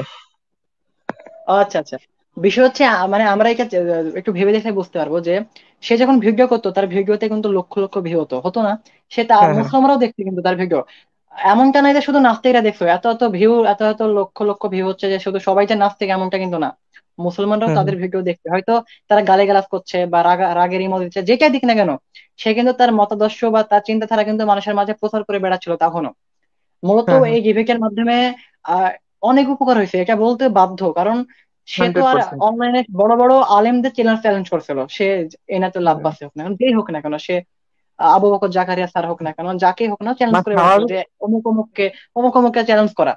তো এটা হুম, তো সকলের মধ্যে চ্যালেঞ্জ করে বেড়াচ্ছিল, তাহলে মুসলিমরা কি ভাববে যদি জবাব দেওয়া না হতো অনলাইন ভিত্তিক? তাহলে ভাবতো যে মুসলমানদের কাছে আর কোনো জবাব নাই, এগুলোর আসাদুরকে আটকানো তাদের কোনো ক্ষমতা নেই, এটা ভাববে না মানুষ? অবশ্যই অলরেডি তো ভাববে। ভেবে হ্যাঁ আসতেইছে, এটা তো হ্যাঁ হ্যাঁ হ্যাঁ, ভেবে এটা তো আসতেছে। অবশ্যই। এখানে ব্রাদার রাহুল কেউ নাই, এত বড় বড় শাইখরা যে আমরা বসে আছে, তারা তো বিরোধিতা করছে, ফাতোয়া দিচ্ছে যে জায়েজ নাই, জায়েজ নাই, জায়েজ না। তো তারা তারা কি আর ইয়া করছে, কি জবাব দিয়েছে তাকে? কোন একটা জবাব দিতে পেরেছে? একটা সেটাই জবাব তো এটা দিয়েছে? দেখেন আমি একটা জবাব দিয়েছে? মা- লিখিত ভাবে জবাব দিয়ে কি হবে ভাই? লিখিত ভাবে জবাব দিয়ে কয়জন দেখবে ভাই? শাইখ আমার হ্যাঁ, শাইখ লিখিত লিখিত ভাবে জবাব দিলো, 1,000 মানুষ দেখলো মাত্র। 1,000 থেকে 2,000, নাই 10,000 দেখুক, 10,000 দেখলো কিছু কথার কিছু কথা, কিছু শাইখের কিছু লিখিত দেখেন, জবাব। কিছু কিছু আবেগী আবেগী লোক আছে, কিছু কিছু দেখতেছে, পোস্ট করতেছে, বিভিন্ন কথা বলতেছে যে সাতেমে রসুলের সঙ্গে ডিবেটের কি আছে, সাতেমে রসুলকে আহ, ফাকতুল হু, ঠিক আছে, আইনা ওজা তুমি হ্যাঁ ফাকতুল হু, যেখানে পাবে সেখানে হত্যা করবে, ঠিক আছে। তো এটা তো কি! তো আমি আমি ওখানে একটা ওনারা কমেন্ট করছি, একজন অনেকেই পোস্ট করছে, একটা কমেন্ট করছি যে ভাই, আসলে দুনিয়ার থেকে আপনারা অনেক দূরে, এখনো দুনিয়ার কিছু জানেন না। হ্যাঁ হ্যাঁ, এখন আমার এনে বিভিন্ন লেখালেখি করতেছে ওরা, ঠিক আছে। এখন হবে ভাই, আসলে হবে। আসলে দেখেন, আমি তাও ওনার একটা কথা বললাম যে ভাই, যদি সাতেমে রসুলকে হত্যা করতে হয়, হ্যাঁ এটাই তো সর্বোত্তম মাধ্যম, আপনি হত্যা করেন, তো করতে হ্যাঁ পারতেছেন না ওইটাই কেন? তো। এখন হ্যাঁ যদি হ্যাঁ, ওইটাই করতে না পারেন, হ্যাঁ তাহলে কি করতে হবে আমাদের? আমাকে হ্যাঁ বসে হ্যাঁ, পড়ে ওইটাই তাহলে তো, ওইটাই দেখবো ওদের একদম। আসলে লক্ষ লক্ষ একটা, ভাইদের মধ্যে, লক্ষ লক্ষ হ্যাঁ ভাইদের হ্যাঁ মধ্যে সংশয় ঢুকিয়ে দিচ্ছে। সত্যি ভাই, হ্যাঁ অগণিত হ্যাঁ হ্যাঁ, এত পরিমাণ লোকের মধ্যে যে সংশয়ের বীজ রোপণ করতেছে এরা, এটা কল্পনার বাইরে। আমার ঘরে হুম আমার হুম হুম। মা, আমার ভাই, আমার বোন, আমার চাচাতো ভাই, আমার বন্ধু, ফ্রেন্ড সার্কেলের মধ্যে অনেক এরকম থাকতে পারে যে তার মধ্যে সংশয় আছে, কিন্তু সে প্রকাশ হ্যাঁ করতেছে হতে না। পারে। আমাদের হ্যাঁ হ্যাঁ, আমাদের হতে পারে এমন। সোশ্যাল, হ্যাঁ, আমাদের সমাজের কারণে এটা প্রচার করতে, মানে ব্যক্ত করতে পারতেছে না। হ্যাঁ হ্যাঁ হ্যাঁ, তাহলে আমাদেরকে এটা বর্তমানে কাজ করতে হবে। হ্যাঁ হ্যাঁ হ্যাঁ, বর্তমানে ধরেন নাস্তিকদের মানে কি বলবো, তাদের প্রভাবটা অনেক চলে আসছে আর কি অনলাইন জগতে। তারা তো ধরেন মাঠে ময়দানের কাজ করে বেড়ায় না, তাদেরকে মাঠে ময়দানে পাইলে মানুষ ধরেন মারবে, এটা স্বাভাবিক। তাদের কার্যকলাপ ধরেন অনলাইনে ব্যাপকভাবে প্রচার হচ্ছে, সুতরাং যেগুলো অনলাইনে প্রচার হচ্ছে, যেগুলো আমাদের প্রতি চ্যালেঞ্জ করা হচ্ছে, সেগুলোর উত্তর অনলাইনে দিতে হবে ভাই। এগুলো অফলাইনে দেওয়ার কোনো মাধ্যম নাই এখানে। যদি অফলাইনে বিষয়গুলো হতো, যে তারা দাওয়াতি কার্যক্রম অফলাইনে করছে, হ্যাঁ আমরা অফলাইনে বসে বিষয়গুলো সমাধান করার চেষ্টা করতাম। হ্যাঁ, অনেকে হ্যাঁ, বলছে অনলাইনে ডিবেট করা যায় না, অফলাইনে যায়। তবে কিসের ভিত্তিতে এই কথাগুলো বলে ভাই? আমার তো মানে হাস্যকর লাগে, হুম, হুম। হাস্যকর এই বিষয়গুলো। সে অনলাইনে চ্যালেঞ্জ করে বেড়াচ্ছে, আর আপনি অফলাইনে জবাব দিলেন, মানে কয়জন মানুষের সামনে কয়জন মানুষ দেখবে? শুধু আপনি আপনি জানলেন, শুধু আপনি তার মতদর্শন জানলেন, তাহলে তা তো হলো না। হ্যাঁ, তার বিষয়গুলো জানলেন আপনি, ঠিক আছে, সে তো প্রচার করে থামছেন অনলাইনে, সে প্রচার করবে এভাবে। সে যে এই কথাগুলো বললো যে আমি হার জিতটা বড় বিষয় নয়, বরং হচ্ছে মানে আমার চিন্তাধারা মানুষের কাছে পৌঁছাতে পেরেছি, এটাই বড় বিষয়। এতে মানুষ চিন্তাতে পোশাক, মানুষের জানুক যে নাস্তিকদের কি ধরনের দাবি আর কিভাবে খণ্ডন করতে হয়। রাহুল ভাই কিন্তু পত্রিকায় উত্তর দিয়েছে, দেয়নি? এমন কোনো দাবি নেই যেটার উত্তর দেয়নি, কিন্তু পত্রিকা উত্তর দিয়েছে। ওকে, সুতরাং মানুষও জানুক, ওকে তো নাস্তিকরা আপনার যদি, হ্যাঁ হ্যাঁ, হ্যাঁ, নাস্তিকরা যদি, মানুষও জানুক যে নাস্তিকরা যদি এই ধরনের প্রশ্ন করে তাহলে কিভাবে উত্তর দিতে হবে, মানুষ এটাও জেনে রাখুক। এগুলো জানাটা প্রয়োজন ভাই, যে শুধু তো আসাদ নূর এখন করছে, ভাই 100 বছর পর যে আপনাকে একটা আরেকজন এসে বিষয় করবে বলি না, প্রশ্ন শুনুন। করবে না। একটা বিষয় হ্যাঁ, বলি, সেটা হলো মানে সংশয় এমন একটা জিনিস, যখন আপনার অন্তরে এটা দাগ হুম, কাটবে তখন নিজের ইমান দুর্বল হয়ে যাবে, নিজের আমল হ্যাঁ হ্যাঁ, মন বসবে না, এটা সত্যি, আমি তার ভুক্তভোগী। এত কিন্তু ভাই সহজভাবে। যখন এটার যখন আপনি সঠিক উত্তর পাবেন, সঠিক সমাধান পাবেন, আল্লাহি হ্যাঁ এত হ্যাঁ পরিমাণে হ্যাঁ। ইমান বেড়ে যাবে ভাই। মানে আপনার আগে জি যদি জি জি ভাই। 50% বা ষাট জি জি। পার্সেন্ট ইমান থাকে, হ্যাঁ পরবর্তী হ্যাঁ এর উত্তরটা আমার সংশয়টা কেটে যাওয়ার পরে 100%-এর উপরে চলে যাবে ইমান। হ্যাঁ হ্যাঁ, তা সুতরাং তো এটা ঠিক। আমাদের, এটা আমাদের কাজ হ্যাঁ করার হ্যাঁ। মানে ব্যাপক প্রয়োজন রয়েছে এই অঙ্গনে। জি জি ভাই, অবশ্যই। মূলত আমরা ধরেন প্রতিটা মানুষ যে সব বিষয়ে কাজ করবে এমনটা না। ধরেন আমাদের শায়েখরা আকীদা, মানহাজ এগুলো নিয়ে ব্যস্ত। তারপরে সালাত বিষয়ে, তারপরে হচ্ছে হজ বিষয় বা বিভিন্ন বিষয়ে তারা সাউন্ড বিষয়ে আলোচনা করতে ব্যস্ত। তারা নাস্তিক বিরুদ্ধে কিন্তু কোনো জবাব দিচ্ছে না। তো একজনকে তো রুখে দাঁড়াতে হবে ভাই, এগুলোর বিরুদ্ধে দাঁড়াতে হবে না? আল্লাহ তালা তো প্রত্যেকটা অবশ্যই যুগে এমন কাউকে পাঠায় যারা এগুলো জবাব দিবে। আল্লাহ প্রত্যেকটা ক্ষেত্রে জবাব দেয়, আল্লাহ তালা মানুষের মাধ্যমে এগুলো করে নিবে, জবাব দেয়াই নেবে। নাস্তিকরা যে দাবি করে পার পেয়ে অবশ্যই। যাবে এমনটা না, আমাদের মধ্যে থেকে কেউ আছে যেগুলো জবাব দিবে। তো সুতরাং তার বিরোধিতা না করে তাকে সহযোগিতা করা উচিত। বরং আমাদেরও চেষ্টা করা উচিত যে নাস্তিকদের দাবিগুলো জানা এবং কি তাদের দাবিগুলো কিভাবে খণ্ডন করতে হয় ইমানের সহিত, এগুলো আমরা জানতে হবে। দেখুন এগুলো জানা দেখুন আমি খুবই জরুরি ভাই, এগুলো পড়াশোনা আমাদের উচিত। আমরা সালাদ বিষয়ে ভাই অনেক বই পড়েছি ভাই, এখন সালাদ বিষয়ে সবকিছু জেনে গেছি কথার কথা। হ্যাঁ, পরিপূর্ণ হয়তো জানা সম্ভব না, হয়তো জেনে গেছি। এখন আমাদের উচিত যে আমি নিজেকে সেভ করছি, যে আমাকে কিভাবে কি করতে হবে, নিজেকে নিজের মানহাজ ঠিক করছি, আকীদা ঠিক করছি, সব ঠিক করছি। এখন আমাদের উচিত যে আমাদের নাস্তিকদের বিরুদ্ধে কিভাবে জিহাদ করতে হবে, হিন্দুদের বিরুদ্ধে কিভাবে প্রতিরোধ করতে হবে, খ্রিস্টানদের বিরুদ্ধে দাওয়াতি কার্যক্রম কিভাবে করতে হবে, এগুলো আমাদের শেখা উচিত ভাই। আমাদের তুলনামূলক ধর্মতত্ত্ব নিয়ে পড়াশোনা করা উচিত, কারণ সবাই আমাদের তারা এগুলো নিয়ে কাজটাই পড়ে তো থাকে না এটা ভাই। আমাদের। হ্যাঁ হ্যাঁ, আমাদের হ্যাঁ কাজটাই তো এটা। হ্যাঁ ভাই, কাজটাই তো আপনি এটা। কিন্তু আপনি যে সবাই তো আপনি আমাদের আমাদের শায়েখরা তো আর ধরেন সবগুলো নিয়ে পড়ে থাকতে পারে না, তাদের তো অনেক ব্যস্ত, তারা বুঝছেন না। তারা হয়তো বই অনুবাদ করা নিয়ে ব্যস্ত, তারপরে তারা তাদের মাদ্রাসা নিয়ে ব্যস্ত, মসজিদ নিয়ে ব্যস্ত। তো তারা তো আর এগুলো করতে পারছে না। তো তাহলে আমার একটা প্রশ্ন থাকে, শায়েখরা করতে পারছে না, তাহলে অন্যকে কেন সহযোগিতা করছে না, বরং তারা ফাতোয়া দিচ্ছে যেভাবে জায়েজ না। তারা দাবি করছে এটা যে মানুষের মধ্যে সংশয় চলে আসবে, মুসলিমরা সংশয় পড়বে কেন ভাই? পৃথিবীতে এমন হয় নাই যে কোরআন পড়ে সংশয় পড়ছে, এমনও অনেক হয়েছে। কোরআন পড়ে হচ্ছে জাহামিয়া, কোরআন পড়ে হচ্ছে মুতাজিলা, হচ্ছে না? কোরআন পড়ে হচ্ছে খারেজি, হচ্ছে না? বিদাতি, হচ্ছে না? কোরআন পড়ে তো কোরআন পড়ে তো এটা তো আল্লাহর হাতে ভাই। আল্লাহ রাসূলের যুগেও আল্লাহ রাসূল একে থামাইতে পারেনি। কোরআন পড়ে যে মানুষ বিভ্রান্ত হচ্ছে, আল্লাহ রাসূল নিজের ক্ষমতা দিয়ে মানে আটকাইতে পারেনি। তো কোরআন পড়েই তো মানুষ বিভ্রান্ত হয়েছে, শিয়া হয়েছে, খারেজি হয়েছে, তারপরে হচ্ছে আর মুতাজিলা হয়েছে, জাহামিয়া হয়েছে।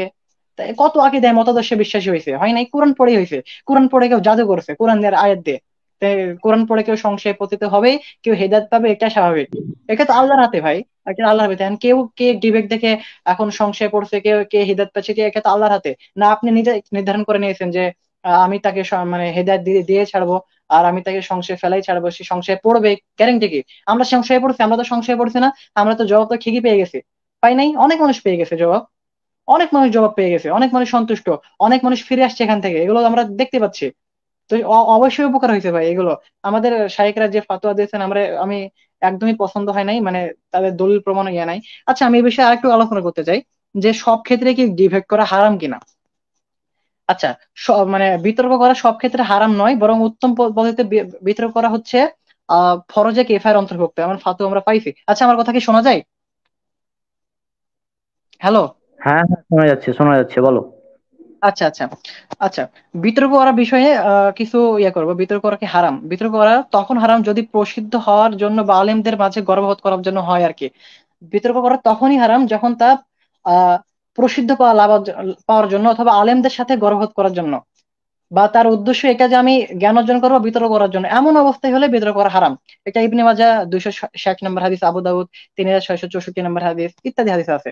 2 নম্বর বিষয়, বিতর্ক করলে বিতর্ক তখন হারাম হবে যখন আপনি শুধু বিতর্ক করার জন্য ইলম অর্জন করবেন, যেটা বললাম আর কি। তিরমিজি শরীফে 2654 নম্বর হাদিস। 3 নম্বর বিষয়, বিতর্ক তখন হারাম যখন আপনি হেরে যাওয়ার ভয় থাকবে অথবা এর জন্য প্রস্তুত নন।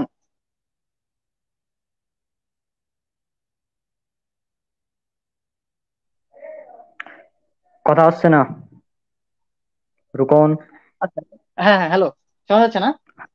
3 নাম্বার পয়েন্টের পরে কথা আসেনি আর, এখন বলো। চিনতে আছে। আচ্ছা, হ্যাঁ, বিতর্ক করার অনুমতি দেওয়া হয়েছে। আল্লাহ তাআলা উত্তম আচরণের সাথে বিতর্ক করতে বলেছেন। যেমন আল্লাহ তাআলা বলেন 29 নম্বর সূরায় মানে সূরা আনকাবুতের 64 নম্বর আয়াতে যে আর তোমরা ঝগড়া বিতর্ক কোনো করো না ইহুদি নাসারের সাথে কেবলমাত্র উত্তম পদ্ধতি ছাড়া। আল্লাহ তাআলা ইহুদি নাসারদের সাথে মানে খ্রিস্টান আর হচ্ছে ইহুদিদের সাথে বিতর্ক করতে নিষেধ করছেন উত্তম পদ্ধতি ছাড়া। মানে উত্তম পদ্ধতিতে বিতর্ক করা জায়েজ, অবশ্যই জায়েজ। আচ্ছা, তারপর আল্লাহ তাআলা আরো বলেন যে আহ্বান করো তোমার রবের পথে প্রজ্ঞা দ্বারা এবং সুন্দর উপদেশ দ্বারা, এবং ঝগড়া বিতর্ক করো তুমি তাদের সাথে উত্তম আচরণ দ্বারা। 16 নম্বর সূরা মানে সূরা নাহলের 125 নম্বর আয়াত। স্পষ্ট আল্লাহ তাআলা উত্তম আচরণের সাথে বিতর্ক করতে বলছেন। আর আমরা দেখতে পেয়েছি ব্রাদার রাহুলের ভাইয়ের আচরণ এত সুন্দর, মাশাআল্লাহ, আল্লাহ তাআলা তাকে হেফাজত করুক। তো তিনি আচরণ, আমাদের যে বিতর্ক হয়েছে এখানে কিন্তু আহ এমন হয় নাই যে মানে আসাদ নূর খুব গালিগালাজ করেছে আল্লাহ রাসূলকে, বা আয়েশা রাদিয়াল্লাহু আনহা খুব গালিগালাজ করেছে, বরং অন্যান্য ভিডিও চাইতে সে যে অন্যান্য ভিডিও করছে তার চাইতে অনেক মার্জিত ভাষায় তিনি আলোচনা করেছে আসাদ নূর। গালিগালাজের পরিমাণ কমে আসছে। আর আমাদের ব্রাদার রাহুল ভাই উত্তম আচরণের সাথে উত্তম উত্তম পদ্ধতিতে বিতর্ক করেছেন, আলহামদুলিল্লাহ, এটা আমরা দেখতে পেয়েছি। তো এখানে খারাপ কোথায়? এখানে খারাপ কোথায়? এগুলো তো আল্লাহ তাআলার কথার বিপরীতে না, তার কিতাবের বিপরীতে না। আচ্ছা, আরো অনেক দলিল রয়েছে এসব বিষয়ে যেগুলো আলোচনা করা যাইতে পারে।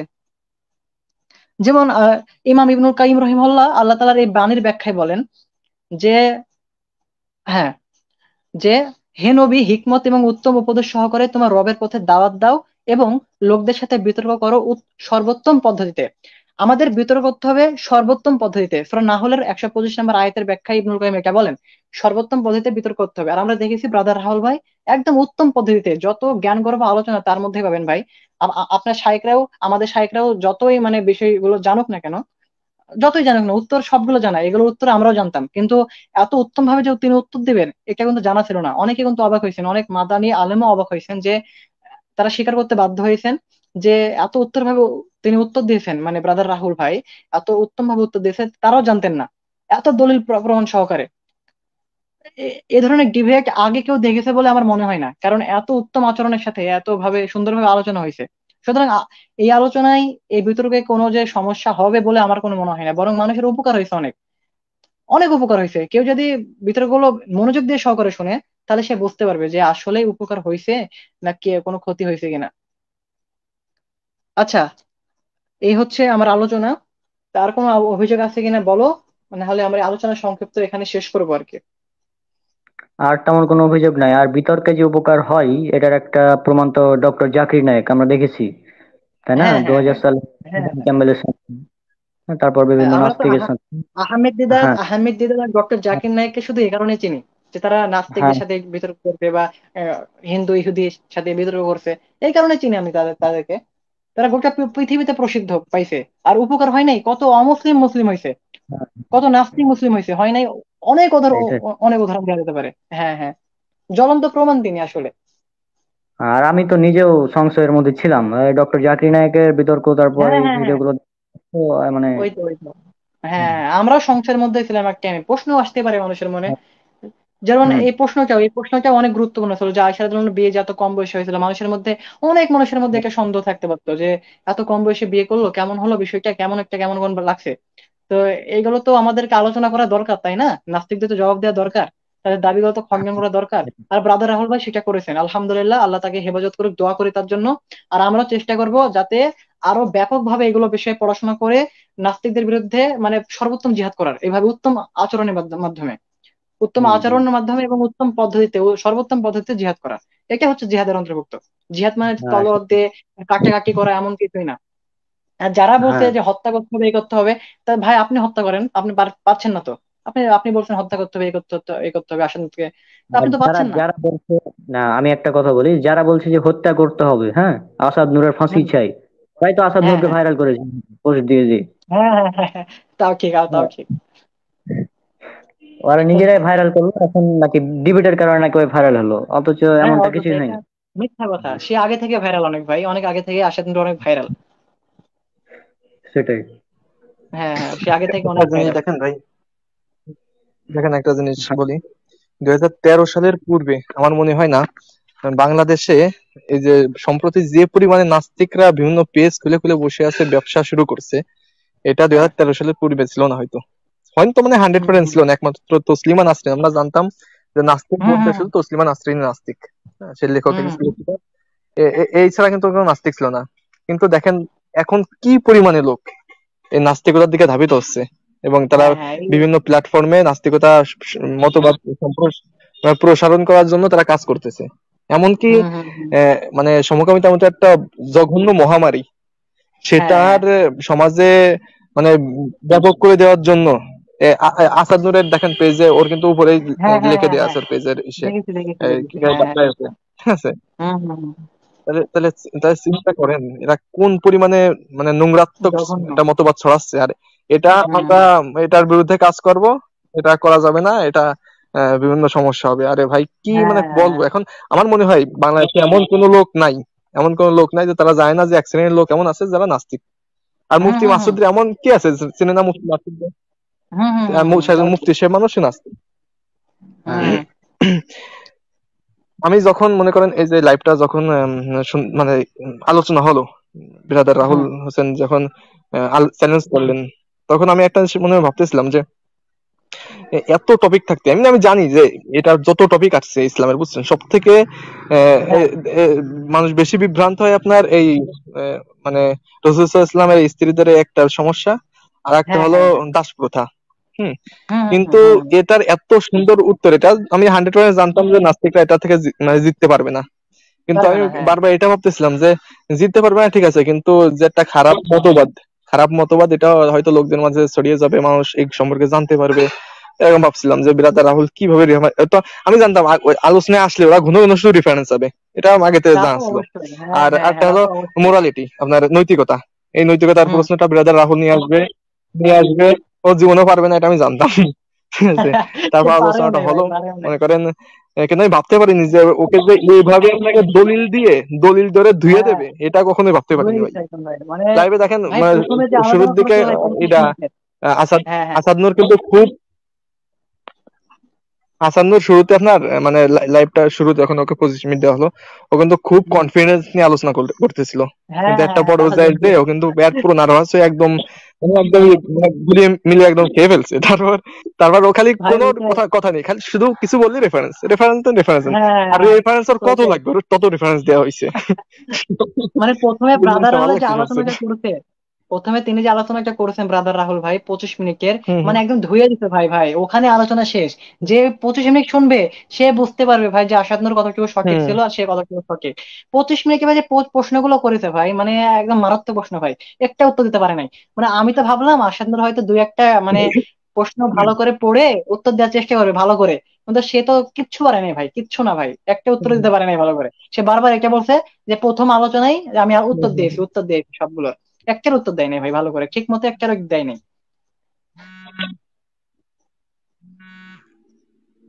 হম। আচ্ছা তাহলে আলোচনা আমরা আর এমনি সংক্ষেপে আমার এখানে শেষ মনে করি হয় কি? কি ওই এটা ওই একদিন আপনার যখন এই বিষয়টা নিয়ে আলোচনা নির্ধারণ হলো, তখন প্রায় 15 দিন আগে নাস্তিকদের একটা গ্রুপে অ্যাড আছি, ওখানে শুধু নাস্তিকই, আমাদের আস্তিক বেশি নাই। আচ্ছা। ওই সেলিমের সঙ্গে আমার একটু ভালো পরিচয়, তো এই জন্য ওখানে আমাকে অ্যাড করেছিল। তা ওখানে ওরা আলোচনা করতেছিল, বুঝছেন, যে ইদা আসাদ নূরের মতো একটা নরম দরম মানুষ সে কি পারবে নাকি না, ঠিক আছে, এইসব কথা বলতেছে। বলার পরে বলতেছে যে আসাদ নূরকে একটু দেওয়ার জন্য, মানে সাপোর্ট দেওয়ার জন্য তোমরা পিছনে থেকে একটু কাজ করো ইডারে। ওই যে ইডা আছে না আপনার আসিফ মহিউদ্দিনের লাইভ একটা থাকে ফারাজ, হ্যাঁ হ্যাঁ হ্যাঁ। তারপর আপনার ইরিক সেলিম, ঠিক আছে, এরা এরা বলতেছে হুম। আমাদের কথা হয়েছে, উনি যখন লাইভ করবেন তখন রেফারেন্স যা লাগে দেওয়ার জন্য আমরা থাকবানি, ওনার ওনার করতে থাকবানি, একভাবে এসএমএস দিতে থাকবানি রেফারেন্স। তো এখান থেকে আমি মানে একটা জিনিস ওইটাই ক্লিয়ার ভাই। হয়েছি যে ও আসাদ যখন নূর আলোচনা করেছে ওটা কিন্তু পিছন থেকে অনেক অনেক প্রকার। হ্যাঁ হ্যাঁ হ্যাঁ, হেল্প করছে। সে কিন্তু ক্যামেরা হ্যাঁ, অন অফ করে রাখছিল, বুঝছেন? ক্যামেরা অফ করে রাখছিল, কি দেখছেন তো বললেন? অনেকক্ষণ ধরে। আসাদ নূর ক্যামেরা আপনার অফ কথা করে আসেনি, কথা রাখছিল আসেনি, না। আবার বলেন। হ্যালো হ্যালো, শোনা যায় না? আসাদ নূর শোনা যাচ্ছে, মানে শোনা যাচ্ছে না? হ্যাঁ হ্যাঁ যাচ্ছে যাচ্ছে, বলো। হ্যাঁ, আসাদ নূর হচ্ছে ক্যামেরা অফ করে রাখছিল কিন্তু অনেকক্ষণ সময়। দাদা রাহুল যখন আলোচনা করছিল তখন কিন্তু ক্যামেরা, হ্যাঁ হ্যাঁ রাহুল হ্যাঁ, ভাই কিন্তু আমি একবার ওই বলছিল সময় হ্যাঁ আমি হ্যাঁ আমি ওই সময় বুঝতে পারছি। হ্যাঁ হ্যাঁ হ্যাঁ, হ্যাঁ, দাদা রাহুল ভাই বলছিল যে ক্যামেরা আমি অন ওই করে সময় কি বিষয়টা করছিল বুঝতে পিছনে পারছিলাম, আমরা কি ঠিক আছে, করছি। যে হ্যাঁ হ্যাঁ হুম, হ্যাঁ, এটা মানে আসানুরের বিষয়গুলো থেকে হাস্যকর মনে হলো যে সে সনদ চাচ্ছে, কিতাবের রেফারেন্স চাচ্ছে। সে বুঝে কি সনদ মানে কি এটাই জানে না মনে হয়। তো রাহুল ভাইকে বললো যে আপনি আহলে হাদিস, আর আপনি সবচেয়ে হচ্ছে আহলুল হাদিস, আপনি হাদিসের মর্যাদা রাখেন, এমন একটা কথা বললো ব্রাদার রাহুল ভাইকে, যে আপনি আহলুল হাদিস মানে সহিহ হাদিস থেকে দলিল দিবেন। তখন ব্রাদার রাহুল ভাই বললো যে হাদিস মানে বোঝেন তো, আর সহি হাদিস মানে আর বোঝেন তো। সবচাইতে এখন মানে আসাদ নূর ভয় পেয়ে গেছে তখন, বলছে এই রাসেল ভাই কিন্তু খেপে গেছে সবচাইতে তখন, মানে বেশি খেপে শোনেন, গেছে বলতে যে এই সব বিষয়ে আলোচনা শুরু করলো। সব হ্যাঁ সবচাইতে বলেন। বেশি মজা পাইছেন কখন?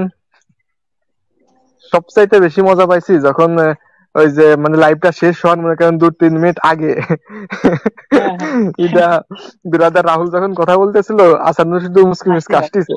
হ্যাঁ ওই হ্যাঁ হাসিটা ওইটাই আমার সবচেয়ে হাসছিল বেশি মানে। মজা দিচ্ছে ভাই। মানে ভাই আমার তো ভাই পরাজয়ের কান্না হাসিটা আসছে যে ভাই, মানে কেমন আসলে, পরাজয়ের হাসি হেরে কেমন সেটা অনুভব পরে করতে যায় পারছি হাসি। তখন।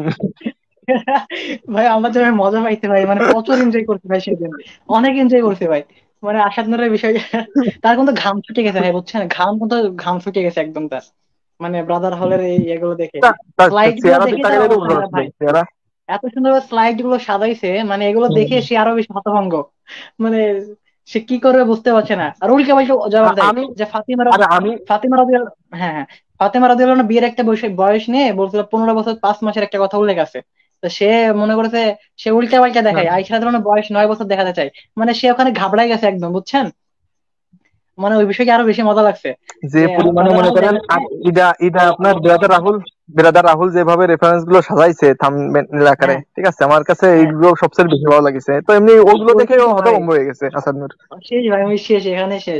এত সুন্দরভাবে সাজাইতে হয়, এই কারণে বললো যে তুমি কি কি তীর নিক্ষেপ করবে আমি আগে থেকে জানি, তাই সে আগে থেকে সাজায় রাখছে। আরো বেশি কিন্তু সাজায় রাখছিল, বুঝছেন, আরো মানে অনেক প্রশ্ন ছিল যেগুলোর উত্তর দেওয়ার কোনো প্রয়োজনে পড়ে নাই মানে এবার আসাদ নূর সেগুলো প্রশ্ন করেও নাই, উত্তর দেওয়ার প্রয়োজন পড়ে নাই।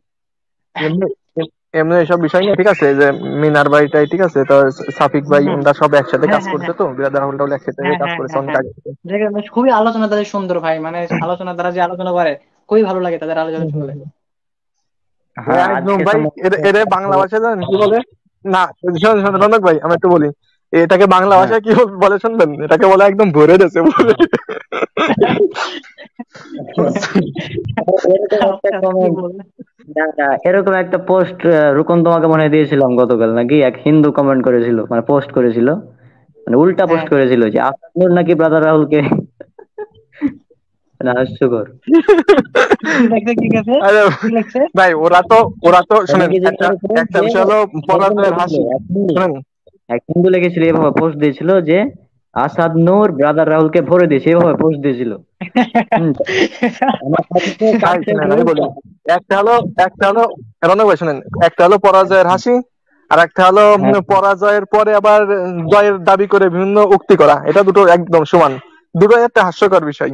জি জি জি। ওরা সবাই দাবি করতেছে ওরা জিতে গেছে, কিন্তু কারা জিতেছে ভাই? প্রায় 3 মিলিয়ন লোক দেখছে, কে কে জিতছে আর হ্যাঁ কে ভাই হারছে। ওইটাই ভাই, বেশি কিছু দেখা লাগবে না ভাই, 3 ঘন্টা শোনা লাগবে না, মাত্র 25 মিনিট দেখেন, ব্রাদার রাহুলের 25 মিনিট আলোচনা দেখলেই মানুষ বুঝতে পারবে যে আসলে, মানে সে যে প্রশ্নগুলো ছুড়েছে আর আসাদ নূর উত্তর দিতে পেরেছে, এখানে এতটুকু দেখলেই বুঝতে পারবে যে আসলে মানে পরাজয় কে বরণ করলো আর জয় কে লাভ করলো, এটা দেখলেই বুঝতে পারবে ভাই। সিম্পল বিষয়, মানুষের সাধারণ জ্ঞান থাকলে বুঝতে পারবে হম। এই বিষয়টা। হম। আচ্ছা, ফারদিনের যুক্ত হওয়ার কথা ছিল, এখনো যুক্ত হলো না কেন বুঝলাম না। ফারদিন আমাদের বাইরে আলোচনা রাখেন যে আপনি, ফাঁকি মারা ওকে তো আগেই ধান্দা। বুঝলাম, ওটা হলো 3:30টার সময় যুক্ত হবো, এখন 1:30 বাজতে যাচ্ছে। আমি তো, আমার তো আলোচনা করার কথা ছিল না আজকে, আমি তো আলোচনা করে শেষ করে দিলাম। আমার তো কোনো হ্যাঁ কথাই নাই এই বিষয়ে, আমি আমি তো সত্যি বলতে কোনো প্রিপারেশন নাইনি, কিচ্ছু নেই নাই, তুমি আমাকে বললা যে এমন এমন। হ্যাঁ, যাই হোক, সেটাই। আজকে আলহামদুলিল্লাহ মসজিদে যাওয়া লাগে নাই আজকে, এই কারণে ফ্রি ছিলাম, যদিও কোনো প্রস্তুতি নাই, এখন তুমি বললা এখন কি করবো, আলোচনা করতে হবে, করলাম। তোমরা করলে আমি হ্যাঁ, শুনতাম আর কি, তোমরা করলে আলোচনা, তোমরা করলে আমি শুনতাম, কিন্তু দেখছি আমাকে করতে হলো, সমস্যা নেই আলহামদুলিল্লাহ। ওখানে ওখানে যে বিষয়টা আমরা উল্লেখ করলাম, ওই যে 9 বছরের সহবাস করেছিলেন কিনা, এই বিষয়টা আর একটু হ্যাঁ, ক্লিয়ার করে দিলে মানে হতো, এটা নিয়ে মানে নাস্তিকরা বেশি লাফালাফি করছে এখন। আচ্ছা আচ্ছা, এটা হ্যাঁ নিয়ে ভিডিও বানানো উচিত একটা, মানে আলাদা ভিডিও বানানো উচিত হয়তো। হ্যাঁ, হ্যাঁ হ্যাঁ, তারা তো যাতে ধরেন ওটা, আরবি বোঝে না, তারা তো, শোনো, তারা তো ধরো আরবি জানে না, তাদেরকে আর কি বোঝাইবা, বুঝছো, নাস্তিক তারা আরবি বোঝে না। সেটা সেখানে বালাউবি আর হলো দুখুলুবি যে শব্দগুলো উল্লেখ আছে, সেগুলো অর্থই হচ্ছে হচ্ছে ধরো সাক্ষাৎ করা, একত্রিত হওয়া, এমন অর্থ আসে সেগুলো, হুম। মানে বাসর করার অর্থ আসে, যেটা মানে আসলে বাসর করার অর্থে ব্যবহার করা হয়। এখন এটা তো আর তাদের মাথায় ঢুকবে না, তাদের মাথায় থেকে ইয়া করবে না যে বাসর করার অর্থ এটা নয় যে একত্রিত, মানে সহবাস করতে হবে এমন কোনো সত্য না বাসর করার অর্থ, এটা তারা বুঝবে না। ব্রাদার রাহুল ভাই গুগল থেকেও দেখাইছে যে বাসর করার অর্থটা দেখে নেন, যদিও আসাদ হুম। এটা বোঝে নাই, উল্টা পাল্টা প্রশ্ন করেছে, মানে অনুবাদ দেখায় মানে ভুল অনুবাদ দেখায়, এটা বলছে আর কি। আর যদি এটা হয়েও থাকে, সহবাস যদি হয়েও থাকে, তবুও তো এখানে কোনো দাবি রাখার প্রশ্ন রাখে না তারা। কারণ আমরা প্রমাণ দিয়েছি যে আয়েশা রাদিয়াল্লাহু আনহু ফিট ছিলেন, একদম পরিপূর্ণ, 9 বছরে তিনি একদম নারীতে রূপান্তরিত হয়েছিলেন, তিনি শিশু ছিলেন নাকি প্রমাণ করছে না? তো যেটাই হ্যাঁ, হ্যাঁ, অনুবাদ যেটাই হোক না কেন, দুই দিক থেকে সঠিক আছে। হ্যাঁ। হ্যাঁ আর হ্যাঁ, নাস্তিক এটা নাস্তিকদের মাথায় তো সেক্স ছাড়া কিছু নাই, বাসর মানেই সেক্স। হ্যাঁ হ্যাঁ হ্যাঁ, মানে ওইটাই তো ভাই, একটা মানে উল্টা পাল্টা পাইলেই ওইটা নিয়ে চলে আসবে। মানে তারা ভাবে বাসর মানে হচ্ছে এ করতে হবে, এ করতে হবে, এ করতে হবে, আর বোঝে না হুম, ভাই এদেরকে। নাস্তিক মানে বিনোদন, ভাই একটা কথা আছে না, নাস্তিক মানে বিনোদন। তো বিষয় হচ্ছে হ্যাঁ, এটাই, হ্যাঁ, তাদের থেকে বিনোদন নিতে হবে, আমাদের শুধু বিনোদন নেবো আমরা, কি আর কিচ্ছু নিবো না তাদের থেকে। তাদের থেকে নিয়ত তো কিছু হ্যাঁ, নাই। তাদের বোঝে না, বিজ্ঞান পড়াইতে আসছিল কালকে, বিজ্ঞান মানে বোঝে সে, বিজ্ঞানই বোঝে না। বিজ্ঞান পড়লে কেউ নাস্তিক হয়? বিজ্ঞান পড়লে হুম, কি নাস্তিক হয়? সেটাই তো। হয়তো এই তো বড় বড় বিজ্ঞানীরা আবিষ্কার করে গেল, তারা নাস্তিক হইলো না। হ্যাঁ, কে কিছু বলছিল কেউ? হ্যাঁ, রিজাল ভাই মনে হয় কিছু বলতে চাচ্ছিলেন। কথা কথা না, শোনা যায় না বলবো স্যার। না, মানে বলতেছি যে সব থেকে হাসি পাই একটা বিষয় নিয়ে, সেটা হলো আপনার ওই আসাদ নূর। সব থেকে বেশি বেশি লাফাই হলো বিজ্ঞান নিয়ে আসাদ নূর। ঠিক আছে, আপনার ও ওই যে এনাতুল আব্বাসি টাব্বাসি বিভিন্ন লোকদের ও ভুল ধরে, মিজানুর রহমান আজহারির ও বিজ্ঞান হ্যাঁ হ্যাঁ সংক্রান্ত ভুল ভুল ধরে। অথচ হ্যাঁ হ্যাঁ, ভাই সত্যি কথা, আজ অব্দি আমি অনেক ওর ভিডিও দেখছি, অনেক ভিডিও ঘাটাঘাটি করছি যে ওর কি বিজ্ঞান চর্চা আছে। ওর একটাও আমি বিজ্ঞান সংক্রান্ত কোনো ভিডিও পাইনি। আসিফ মহিউদ্দিন দেখেছি, ওর মাঝে একটা কিছু আছে, কিন্তু ওর একটা ভিডিও দেখলাম না। আর ও হলো ভাই বিজ্ঞানে বেশি লাফাই, ও ভাই ভীষণ বিজ্ঞান কেউ মস্ত হয়ে বিজ্ঞান নিয়ে পড়ছে। পড়লে ভাই, কেউ আর কি খাবো বিজ্ঞান না। নিয়ে পড়লে কি নাস্তিক হয় রে ভাই? বিজ্ঞান ভালোভাবে জানলে কি সে নাস্তিক হয়? এটা সাধারণ জ্ঞানের বিষয় একটা। আরে হুম, উল্টে শুনেন, শোনেন শোনেন, উল্টে উল্টে কিছুদিন আগে ও একটা, ওই যে ছোট যে পেজটা, ওটা এই নিয়ে আমি একটা ভিডিও বানাচ্ছিলাম, আর অনেক ভাই তো দেখছে। ওই ও একটা পোস্ট করেছে বুঝছেন, যে সাইদিরা যখন ওই যে ইয়ে হলো, সাইদির ওই যে একটা সিস্টেম হলো না, যে 2012 সালে আমি বাইসাইকেল চালাতাম, যেটা বর্তমান সময়ে হেলিকপ্টার চালানোর সমান, এরকম একটা কথা ভাইরাল হয়েছিল না, হ্যাঁ এরকম একটা ট্রিট। হ্যাঁ হ্যাঁ হ্যাঁ হ্যাঁ হ্যাঁ আমার কিছুদিন আগে হ্যাঁ, এরকম একটা ভাইরাল হয়েছিল। তা হ্যাঁ এটাকে হ্যাঁ হ্যাঁ হ্যাঁ, ঠাট্টা হ্যাঁ, করে ও আসাদুল একটা পেজে লিখছে যে আসাদুল একটা লিখছে যে কি বলে, 2012 সালে আল্লামা সাইদিকে চাঁদে দেখা গিয়েছিল, যেটা বর্তমান সময়ে কি বলে, মিল্কি ওয়ে গ্যালাক্সিতে যাওয়ার সমান। হ্যাঁ ঠিক হ্যাঁ আছে, হ্যাঁ, শুন দেখছি দেখছি মানে দেখছি, হ্যাঁ। 2012 সালে আসাদুল, কত ওরা হাস্যকর একটা বিষয়, চিন্তা করেন। ভাই ওই ওই ভাই ও মজা বলে করে ভাই, বিজ্ঞান জানে, বললাম না, মিল্কে মিল ভাই নাস্তিক মানে বিনোদন। হ্যাঁ, হুম, শুধু বিনোদন নেবেন তার থেকে, আর কি বলবো মিল্কে আর। গ্যালাক্সিটা যে কোন জায়গা, মিল্কে মিল্কে গ্যালাক্সি যে কি জিনিস, কোথায় আছে, এতটুকু ন্যূনতম জ্ঞান যার মধ্যে নেই ভাই, সে আবার হ্যাঁ কিভাবে ভাই হ্যাঁ, বিজ্ঞান বিজ্ঞান লাফায়, আমার একটু বুঝান তো। ওইটাই তো এটা ভাই, একটা ওইটাই। ক্লাস 5 এর একটা বাচ্চা, সেও বুঝে। ভাই আমার একটা পাগল। প্রশ্ন আছে এখানে, প্রশ্নটা হচ্ছে ব্রাদার রাহুল আলোচনা করছিল, তখন সে ক্যামেরা অফ করে কি করছিল, এটা জানার খুব ইচ্ছা ভাই। সে কি ভয়ে একদম মানে ভীত হয়ে ঘামটা মুছছিল না কি করছিল? ভাই এটা খুব জানার ইচ্ছা ভাই, সে করছিলটা কি তখন? মানে অনেকক্ষণ ক্যামেরা অফ করে রাখছিল, কিন্তু একটা সময় দেখলাম মানে প্রায় কয়েক মিনিটের বেশি করছিল কি, মানে সে কি ভয়ে একদম দলিল টলিল লাফালাফি করছিল কিনা, কি করছিল, এটা খুব জানার আগ্রহ ভাই আমার। তা আশানুরকে এই বিষয়টা ভিডিও বানাইতে বলতে হবে, যে ভাই কি করছিলেন তখন ভাই আপনি? আমি তখন পালাইলো নাকি আল্লাহ জানে, মানে ক্যামেরা অফ করে পালাইলো নাকি, ক্যামেরা, ওইটা ভাবছিলাম। আমার যেটা মনে হয় ক্যামেরা আর মাইক অফ করে কান্নাকাটি করছিল, কারণ ওই কার হ্যাঁ সাথে হ্যাঁ, হতে পারে ভাই। মানে নিজের সে পায়ে কিন্তু পড়ে নিজেও গেছিল। স্বীকার করেছে ভাই, সে নিজেও স্বীকার করেছে, সে মানে হেরে যাওয়ার মতোই হয়েছে তার, মানে সেখানে জিততে পারছে এমন হয় নাই, সে নিজেও স্বীকার করেছে এটা। হুম। হ্যাঁ, হুম, কমেন্ট কমেন্ট দেখলাম একটা তার, যে স্বীকার করছে। যারা আর ওই যে ইডা ইডা রনক ভাই সেলিম রে চেনেন না? বুঝলাম না। আচ্ছা নাই, থাক ওই বিষয়টা, থাক, অন্য একটা বিষয় বলতে হুম, আসলাম। হুম। কি বলছিলেন? না থাক, ও বিষয়টা বাদ দিন। আচ্ছা তাহলে হুম। আলোচনা কি আরো হবে নাকি আমি লিভ নিব? আলোচনা কি, রাহুল নাকি মিথ্যাচারের জাহাজ? ও, এইগুলো ভাই কি, এগুলো অযথা দাবি, এগুলো সেদিন কি খণ্ডন দেখছে, করতে হবে আবার এগুলো, রাহুল দেখি, এগুলো দাবি করবে রাহুল ভাই। দেখি ভাই কিছু আগাম মিথ্যাচারের থাকে ভাই, জাহাজ, বুঝছেন? সরাসরি মুখের উপর।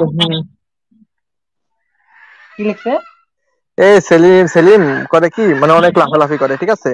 এ এ আচ্ছা। এ প্রচুর লাফালাফি করে, গ্রুপটাতে বসে অনেক লাফাই। যে ও আগের দিন দাবি করতেছিল যে বিরাদার রাহুলকে এই টপিকে আমার সাথে আসতে বলেন, কান দাই দেবে একদম, ঠিক আছে, ও বলতেছিল। আমি হুম। আমি ওরা বলতেছিলাম ভাই আপনার বিরাদার রাহুল মনে যাওয়া লাগবে না, আমাদের সঙ্গে একটা বিষয় লাইভে আসেন। ওবার লাইভে কিন্তু আসতে চাই না, ঠিক আছে। ও কলে মানে গ্রুপ কলে বসে ওরা কান দাই দেয়। আমাকে আর একটা ভাই আছে, উনি বলতেছিল যে যে আসাদ নূরকে আসেন, এটা তো কি কাই বিরাদার রাহুল তো কিছু করতে পারিনি, কান দাতি পারিনি, আসাদ নূর রে বা ইদারে নিয়ে আইসেন আমার কাছে, একদম প্যান্ট খুলে ছেড়ে দেবো, কাইন দিয়ে একদম বলে শিয়েনার চোখের পানি এক করে ফেলবে। ভালো লাগলো ওর কথাটা। ভাই।